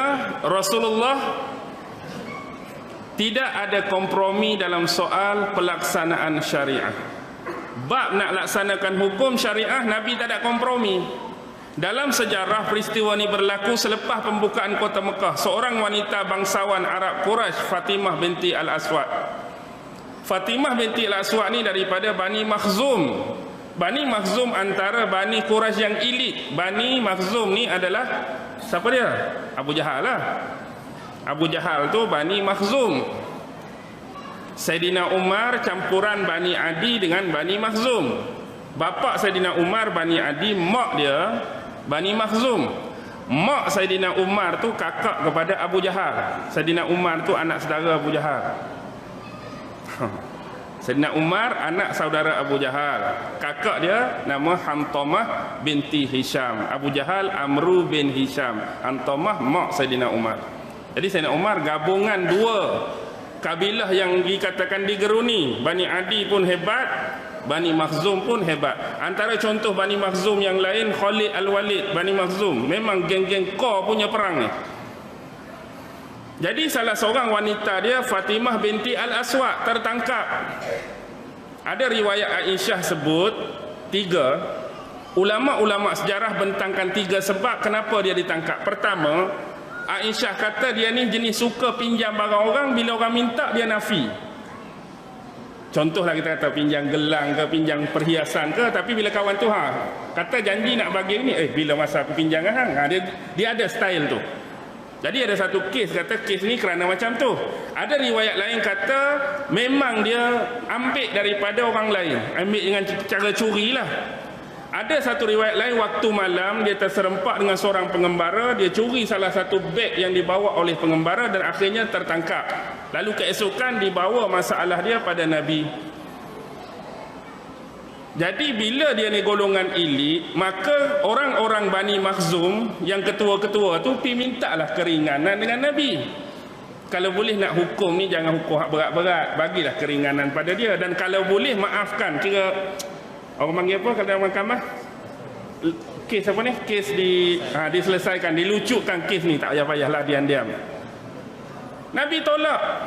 Kemudian sebab Nabi tolak, mereka guna orang tengah. Mereka guna orang tengah. Siapa dia? Antara orang yang dicintai Nabi ialah anak kepada anak angkat dia. Anak angkat Nabi Zaid bin Harisah, anak angkat kepada anak angkat Nabi Usamah bin Zaid, jeneral perang tu. Jadi sebab Nabi sayang Zaid, dia guna Zaid, tolonglah kamu jadi orang tengah bagi pihak kami, pi pujuk Nabi supaya ringan, kurang-kurang pun ringanlah bebanan. Jangan potong tangan, sebab mencuri ni hukum potong tangan. Pilah Usamah bin Zaid cerita kat Nabi. Tak dan habis Usamah Zaid bercakap, adakah kamu nak bersyubhah untuk melanggar undang-undang Allah? Tegas Nabi. Walaupun dia sayang dekat Usamah, tapi adakah kamu nak bersyubhah dengan mereka, nak langgar undang-undang Allah? Diam, jangan bercakap kamu wahai Usamah. Tidak ada pilihan untuk melanggar undang-undang Allah. Lalu Usamah pun terkejut, sedar kesalahan diri dia, dia minta keampunan daripada Rasulullah akibat terlajaknya perkataan begitu depan Nabi. Hari yang lain, petang hari Nabi keluar. Antara perkara masyhur yang Nabi sebut, sesungguhnya kebinasaan dan kemusnahan umat-umat sebelum kamu ialah kerana bila orang-orang besar dan mulia di kalangan kamu yang mencuri, kamu lepaskan mereka. Tapi bila orang-orang yang kecil di kalangan kamu yang mencuri, kamu laksanakan hukuman atas dia. Lalu keluarlah kalimah masyhur Rasulullah, Dan kalau sekiranya Fatimah binti Muhammad yang mencuri, maka aku sendiri yang akan potong tangannya. Maka hukuman tu potong. Waktu tu mereka tak puas hati lagi, mereka pergi minta tolong dengan isteri Nabi. Siapa isteri Nabi? Ummu Salamah. Ummu Salamah nama betul dia Hindun binti Abi Umayyah binti Abi Umayyah bin Al-Mughirah. Sebab bapa kepada Ummu Salamah memang Bani Makhzum. Abu Umayyah bin Al-Mughirah Bani Makhzum. Anak dia Ummu Salamah isteri Nabi. Tolonglah ni bani kita, orang suku kita, minta dengan suami kamu Muhammad, tolong ringankan. Nabi tolak. Akhirnya tetap dijalankan potong tangan ke atas Fatimah binti Al-Aswad. Dan direkodkan dalam sejarah, lepas potong tangan dia jadi baik. Dia insaf, tak buat dah kerja-kerja lama dia. Sebab itulah Al-Quran sebut dalam surah Al-Maidah ayat 38, wasariqu wasariqatu faqta'u aydiyahuma jazaa'an bima kasaba nakalam minallah wa huwal azizul hakim. Orang yang mencuri, sama ada berjantinakan lelaki atau berjantinakan perempuan, faqta'u aydiyahuma, dua-dua kena potong tangan. Tapi terma potong tangan jangan disalah anggap.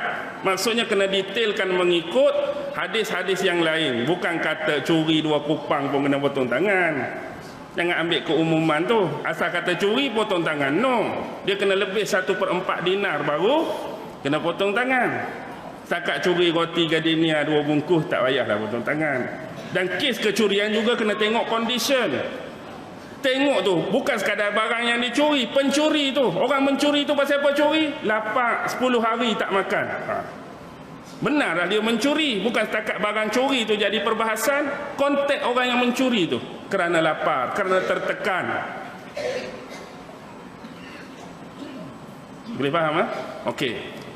Jazaan bima kasabah. Dia dipotong tangan, dihukum sebab apa? Sesuai dengan perbuatan yang dia buat, nakalan minallah, sebagai salah satu bentuk penyiksaan daripada Allah. Wallahu azizun hakim, dan Allah dialah zat yang maha bijaksana lagi maha zat yang aziz. Apa aziz? Perkasa, hakim, bijaksana. Curi potong tangan, tapi dia ada terma-terma perbahasan-perbahasan dalam ilmu fiqh. Tang mana nak potong, kalau kecurian kali kedua nak potong tang mana, kalau berlaku lagi selepas 2 kali mencuri nak potong tang mana. Dia ada garis-garis panduan yang perlu dipatuhi. Okey, bila kita tengok lagi yang terakhir, contoh Nabi ni semua bentuk rasuah tidak pernah membantutkan usaha dakwah Nabi. Semua bentuk rasuah tak pernah membantutkan usaha Nabi. Contoh, kalau tuan-tuan buka surah Al-Isra ayat 90 hingga 93, baca ayat-ayat tu, tengok dia punya huraian tafsir. Satu ketika pemimpin-pemimpin Bani Quraisy ni duduk berdekatan dengan Kaabah. Waktu tu keadaan dia matahari nak terbenam, nak menghala ke malam. Antara yang ada di situ 2 anak Rabi'ah. Kata Nabi berteduh di kebun mereka di Taif tu, Utbah bin Rabi'ah dengan Syaibah bin Rabi'ah. Ada satu masa dia jadi pak mertua Nabi, Abu Sufyan bin Harb. Sebab Nabi kahwin dengan anak dia kan, Ramlah binti Abu Sufyan. Ramlah isteri ke berapa Nabi Muhammad? Ramlah isteri ke berapa? Tuan-tuan, pernah jumpa tak isteri Nabi yang nama Ramlah? Semua iling kepala. Payah nak cari dalam kitab, dia guna nama sebenar, Ummu Habibah. Ummu Habibah itulah Ramlah binti Abi Sufyan. Isteri pertama tak kenal, memang boleh cekik Siapa isteri pertama Nabi? Khadijah. Isteri kedua Aisyah. Tak lagi. Yang paling tua dalam kalangan isteri-isteri Nabi, dia yang paling tua, Sa'udah binti Zam'ah. Lepas tu baru kahwin dengan Aisyah. Lepas tu baru kahwin dengan anak Saidina Umar, Hafsah. Yang kelima Zainab binti Khuzaimah. Yang keenam tadi Ummu Salamah. Yang ketujuh sekali lagi Zainab binti Jahshin. Yang ke-8, anak pemimpin Bani Mustalik. Lepas perang Bani Mustalik, dia kahwin. Pemimpin Bani Mustalik ialah Al-Haris bin Dirar, Juwairiyah binti Al-Haris. Isteri Nabi yang ke-8 Juwairiyah, anak pemimpin Bani Mustalik. Yang ke-9, satu-satunya bukan bangsa Arab, Yahudi. Nabi kahwin lepas perang Khaybar. Bapa dia pemimpin Bani Nadir, Huyai bin Akhtab. Isteri Nabi Sofiyah binti Huyai. Yang ke-10 Ramlah lah. Yang ke-11 Maimunah binti Al-Haris. Maimunah binti Al-Haris dengan Zainab binti Khuzaimah nombor 5 tu adik-beradik, ibu sama mak lain-lain. Zainab binti Khuzaimah nombor 5 tu dengan Maimunah binti Al-Haris adik-beradik, ibu sama, Hindun binti Auf. Bapa lain-lain. Hak tu bapa Khuzaimah, ni bapa Al-Haris. Pening kan? Mak sama, ayah lain. Sebab tu Nabi puji mak dia. Sebab wanita yang dikahwini oleh sekuan-kuan 6 orang tokoh terkemuka, dia ada lagi suami lain. Dia kahwin 3 orang. Hindun binti Auf tu, satu dengan Khuzaimah, bapa kepada Zainab. Satu lagi Al-Haris, bapa kepada Maimunah. Satu lagi Umais, Asma binti Umais. Asma binti Umais ni, Umais suami dia, dapatlah Asma binti Umais. Suami pertama Asma binti Umais ialah sepupu Nabi, abang kepada Sayyidina Ali yang terkorban dalam perang Mu'tah. Siapa? Perang Mu'tah kan meninggal 3 orang. Nabi dah sebut dah nama-nama tu. Mula-mula yang pegang bendera tu ialah Zaid bin Harisah. Kalau Zaid terkorban, Ja'far bin Abi Talib. Kalau Ja'far Abi Talib terkorban, Abdullah bin Rawahah. Kalau Abdullah bin Rawahah, kamu pilihlah siapa pemimpin yang kamu nak lantik. Jadi hak nombor 2 tu siapa? Ja'far bin Abi Talib, abang kepada Sayyidina Ali. Asalnya Asma binti Umayyah isteri Ja'far. Bila Ja'far syahid, siapa yang ambil? Abu Bakar yang kahwin ni dia. Lepas Ja'far tu Abu Bakar kahwin dengan kawan ni, dengan Asma binti Umais. Dapatlah anak nama Qasim bin Abu Bakar. Okey. Kemudian bila Abu Bakar dah meninggal waktu jadi khalifah, Sayyidina Ali pula kahwin dengan dia. Sayyidina Ali pula kahwin dengan siapa? Dengan kawan ni. Berapa dah suami dia? Ja'far tokoh hebat, Abu Bakar tokoh hebat, Sayyidina Ali tokoh hebat. Dah jadi 3 orang dah. Kakak kepada depa ni Ummu Faddal, isteri Abbas pak saudara Nabi.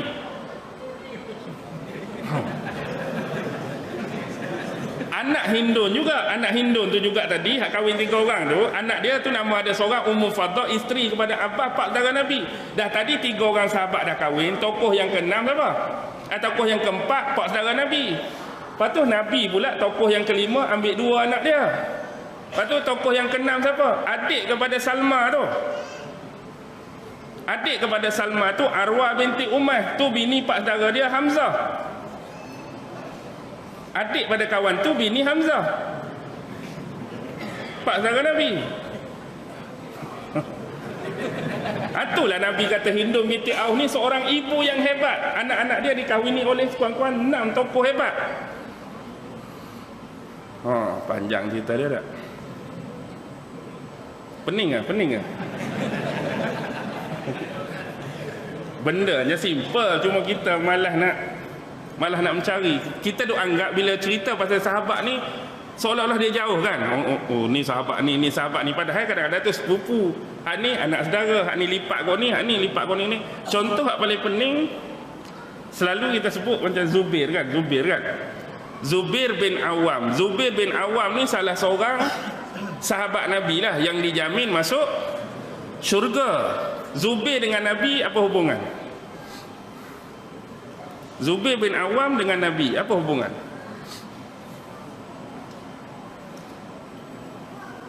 Nak bagi senang macam ni. Mak saudara Nabi dulu berapa orang? Kata sayang Nabi, selawat tak berhenti. Mak saudara Nabi berapa orang? Mak saudara Nabi berapa orang? Mak saudara, bukan pak saudara. Mak saudara, ada berapa orang? Jumlah tak, saya tak suruh sebut nama pun. 6. Satu nama Sofiah. Sofiah ni satu mak dengan Hamzah. Isteri Abdul Muttalib ada 6. Salah satu isteri Abdul Muttalib nama Halah binti Wuhaid. Sofiah, Hamzah, Muqawwim, Hajal. Jadi Sofiah ni salah seorang mak saudara Nabi, adik-beradik dengan Hamzah. 5 lagi, satu mak dengan Abdullah. Adik-beradik yang Abdullah lelaki ada 3. Abu Talib, hak pelihara Nabi tu, nama betul dia Abdul Manaf. Zubair, Abdullah. Hak perempuan, lepas Sofiah tu ada siapa? Ada yang nama Ummu Hakim Al-Bayda, ada nama Atikah, ada nama Umaymah, ada nama Arwa, ada nama Barrah. Jadi Sofiah mak saudara Nabi ni kahwin dengan abang kepada Abu Sufyan. Abu Sufyan bin Harb. Abang dia Al-Haris bin Harb. Zaman jahiliyah.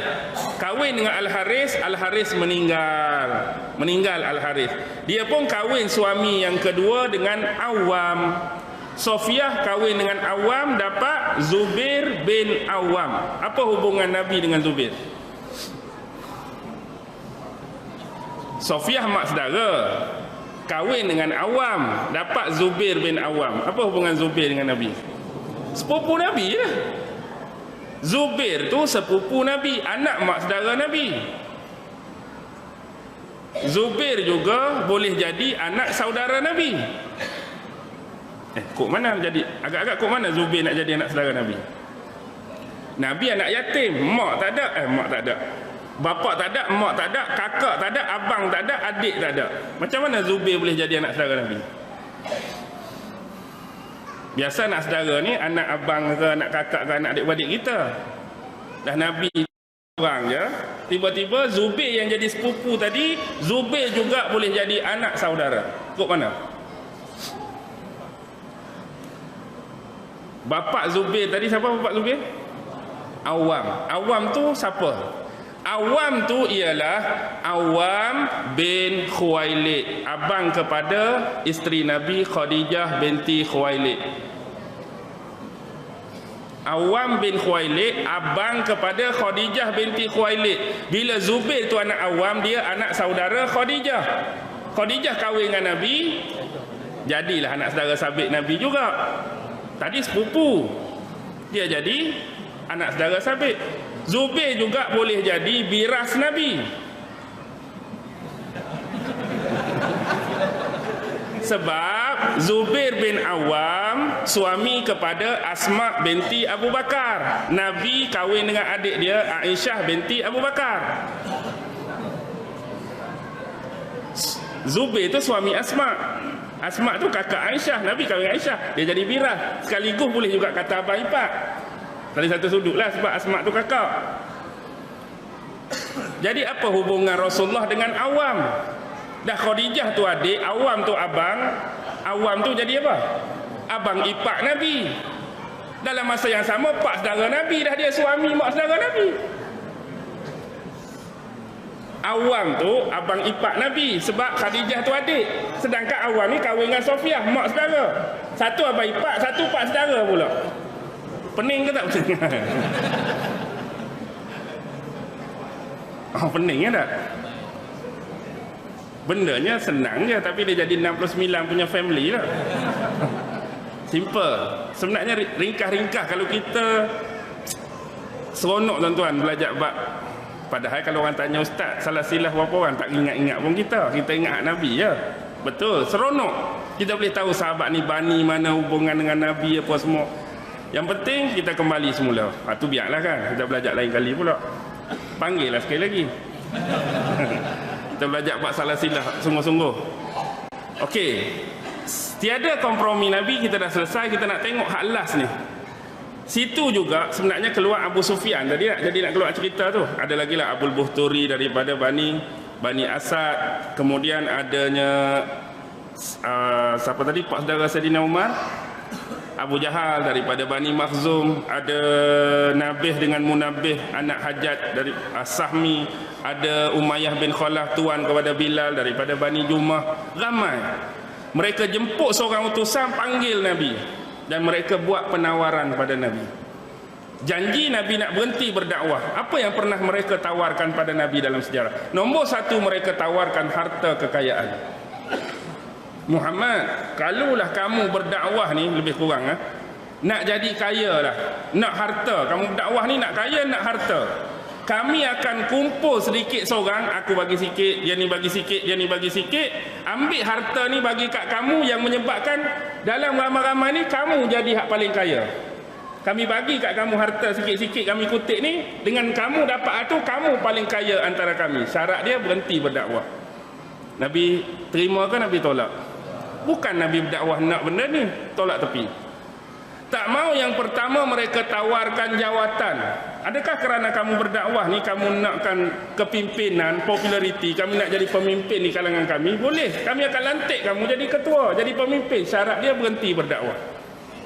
Nabi terima ke Nabi tolak? Nabi tolak. Yang ketiga, sebab ada sebahagian negara-negara Arab masa tu dia tak guna biasa-biasa ni pemimpin, ketua suku, ketua kabilah. Dia guna istilah Malik, raja. Contoh di Himyar, ada Raja Himyar, ada Raja Sabah, ada Raja Ghassan, ada Raja Munazirah. Kalau kamu nak angkat, kami angkat sama macam tu, nak gelaran raja, Raja Mekah, Raja Arab, kami akan lantik kamu. Nabi tolak ke Nabi terima? Tolak. Kalau kamu nak perempuan-perempuan cantik, kami akan bagi perempuan cantik. Nabi tolak. Last sekali dia kata apa? Ni penawaran termasuk sindiran. Kalaulah kamu Muhammad termasuk di kalangan Ri'yun. Apa maksud Ri'yun? Ri'yun dalam bahasa Arab ialah orang yang dirasuk oleh jin atau syaitan kemudian cakap merapu. Maksudnya kalau yang kamu pi Gua Hira dulu, sebenarnya bukan malaikat tapi jin. Biasalah jin duduk dalam gua. Jadi sebenarnya jin masuk dalam tubuh kamu tu. Jin tu nak angkat kamu jadi Nabi dan Rasul. Kalaulah kerana kamu ni ada penyakit Ri'yun, setan yang duduk dalam tubuh kamu tu, sehingga kamu mengaku bukan-bukan, kamu caci maki agama nenek moyang, kamu suruh pecahkan berhala. Kalaulah kami mampu datangkan tobik dan dukun, suruh sembuhkan kamu, bomohkan kamu, kalau tuan dukun tu nak berapa pun, kami sanggup bayar. Maksudnya kamu ni kerasukan. Tapi kalau mari Tok Bomoh, selesai kamu settle, Tok Bomoh tu kata berat ni 10,000. 10,000 pun kami bayar, tak kisah. Janji kamu sihat. Ni ayat tawar ke ayat sindir? Ayat sindir Nabi lah. Konon-kononnya Nabi ni kerasukan, masuk benda lain. Tapi kalau berapa upah dia pun kami bayar. Janji kamu sihat. Semua Nabi tolak. Bila Nabi tolak jenis penawaran, mereka buat apa kat Nabi? Tawar macam-macam tak mau ni, bermulalah assassination character, pembunuhan watak dalam masyarakat. Seorang yang paling baik cuba dikelabui mata supaya jadi teruk dan jahat di mata masyarakat. Sebenarnya Muhammad ni pembohong, Muhammad ni penipu, Muhammad ni orang gila, Muhammad ni tidak siuman, Muhammad ni dah tak berjaya. Tawar tadi tak berjaya, tuduhan. Benda ni masih berlangsung sampai hari ini. Seseorang yang mungkin baik tetapi nak melenyapkan dia, kepercayaan dia hilang dalam masyarakat, tuduhan dibuat. Sehingga akhirnya tuduhan demi tuduhan, orang percaya terima pakai tuduhan tu. Oh teruk rupanya dia ni, kita ingat ke baik. Mari hatu pula, teruk. Sehingga orang hilang dah kepercayaan. Sebenarnya tu adalah provokasi. Tu adalah rancangan nak bagi hilang kepercayaan masyarakat pada dia. Bila orang sebut macam tu, dah benda tu tak ada pada Nabi, tak berjaya juga. Last sekali, kita kata hak paling core, mereka cuba bunuh Nabi. Ketika malam, Nabi nak berhijrah, rumah Nabi kena lingkung tu kan. Tujuan dia nak bunuh Nabi, sampai tahap nak bunuh. Dalam Anfal ayat 30 kan, wa idh yamkuru bikal ladzina kafaru liyusbituka aw yaqtuluka aw yukhrijuka wa yamkuruna wa yamkurullahu wallahu khairul makirin. Wa yamkuruna wa yamkurullah. Fi'il madhi ke fi'il mudhari' tu tuan-tuan? Wa yamkurun fi'il madhi ke fi'il mudhari'? Nahu. Tok Imam. Wa yamkurun fi'il madhi ke fi'il mudhari'? Fi'il mudhari'. Fi'il madhi ni hak lepas. Contoh wa makaru wa makarallah wallahu khairul makirin. Madhi benda lepas. Kisah ni Allah garap cerita Nabi Isa sebagai contoh. Nabi Isa kan benda dah lepas. Pembohongan yang Nabi Isa kena salib, Nabi Isa dah mati di tiang salib. Tapi di belakang tu wa makaru wa makarallah. Betul lah fi'il madhi. Tetapi kisah Nabi ni pun fi'il madhi. Tetapi kenapa guna wa yamkurun dengan mudhari'? Benda tu benda dah lepas dah. Dua-dua benda dah lepas. Patut wa makaru wa makarallah juga. Tapi yang ni wa yamkuruna wa yamkurullah.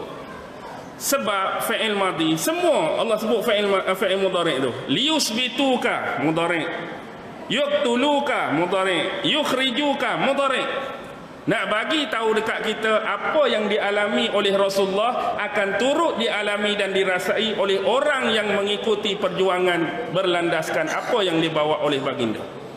Kalau dahulu Nabi nak dipenjarakan, Nabi nak dibunuh, Nabi nak diusir, benda tak mustahil. Kalau ada orang yang bawa dakwah cara Nabi akan turut mengenai dan merasai yang sama seperti Nabi rasa. Kalau kuat-kuat sikit, slow-slow sikit. Kalau tak mau masuk dalam, tak dah. Lepas tu, kuat-kuat slow-slow sikit. Aku ancam ni, kalau hang tak slow-slow, aku tembak di kepala, contoh. Ancam dah. Slow-slow sikit, kalau tidak, buang daerah, macam-macam. Benda tu akan berlaku, tuan-tuan. Sebab tu Allah guna fi'il mudhari'. Benda tu akan sentiasa ada ancaman-ancaman seperti yang pernah dirasai oleh Rasulullah bagi pejuang-pejuang dakwah agama. Dakwah juga nak pukul 10 ni. Makanan disediakan ke tak? Walaupun saya dah makan, tapi saya tanya. Sebab kalau orang sedia, kita raih kan. Kalau orang tak sedia pun, kita cari makan sendiri, tak ada masalah pun. Cuma setiap masjid ni, tuan-tuan, bukan kata pesanan saya tak layak untuk berpesan kepada tuan-tuan. Cuma bagi ahli-ahli jawatan kuasa, gabung dengan pengurusi, gabung dengan komuniti dan masyarakat, kita sama-sama berusaha.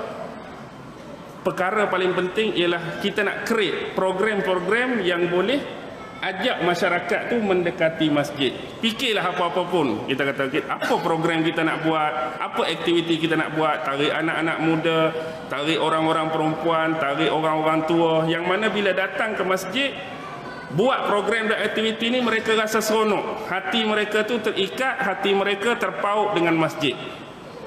Jadi mana-mana masjid pun saya pesan demikian, supaya kita cari rangkalah, kita create satu aktiviti yang mana boleh ajak dan tarik masyarakat untuk datang ke masjid.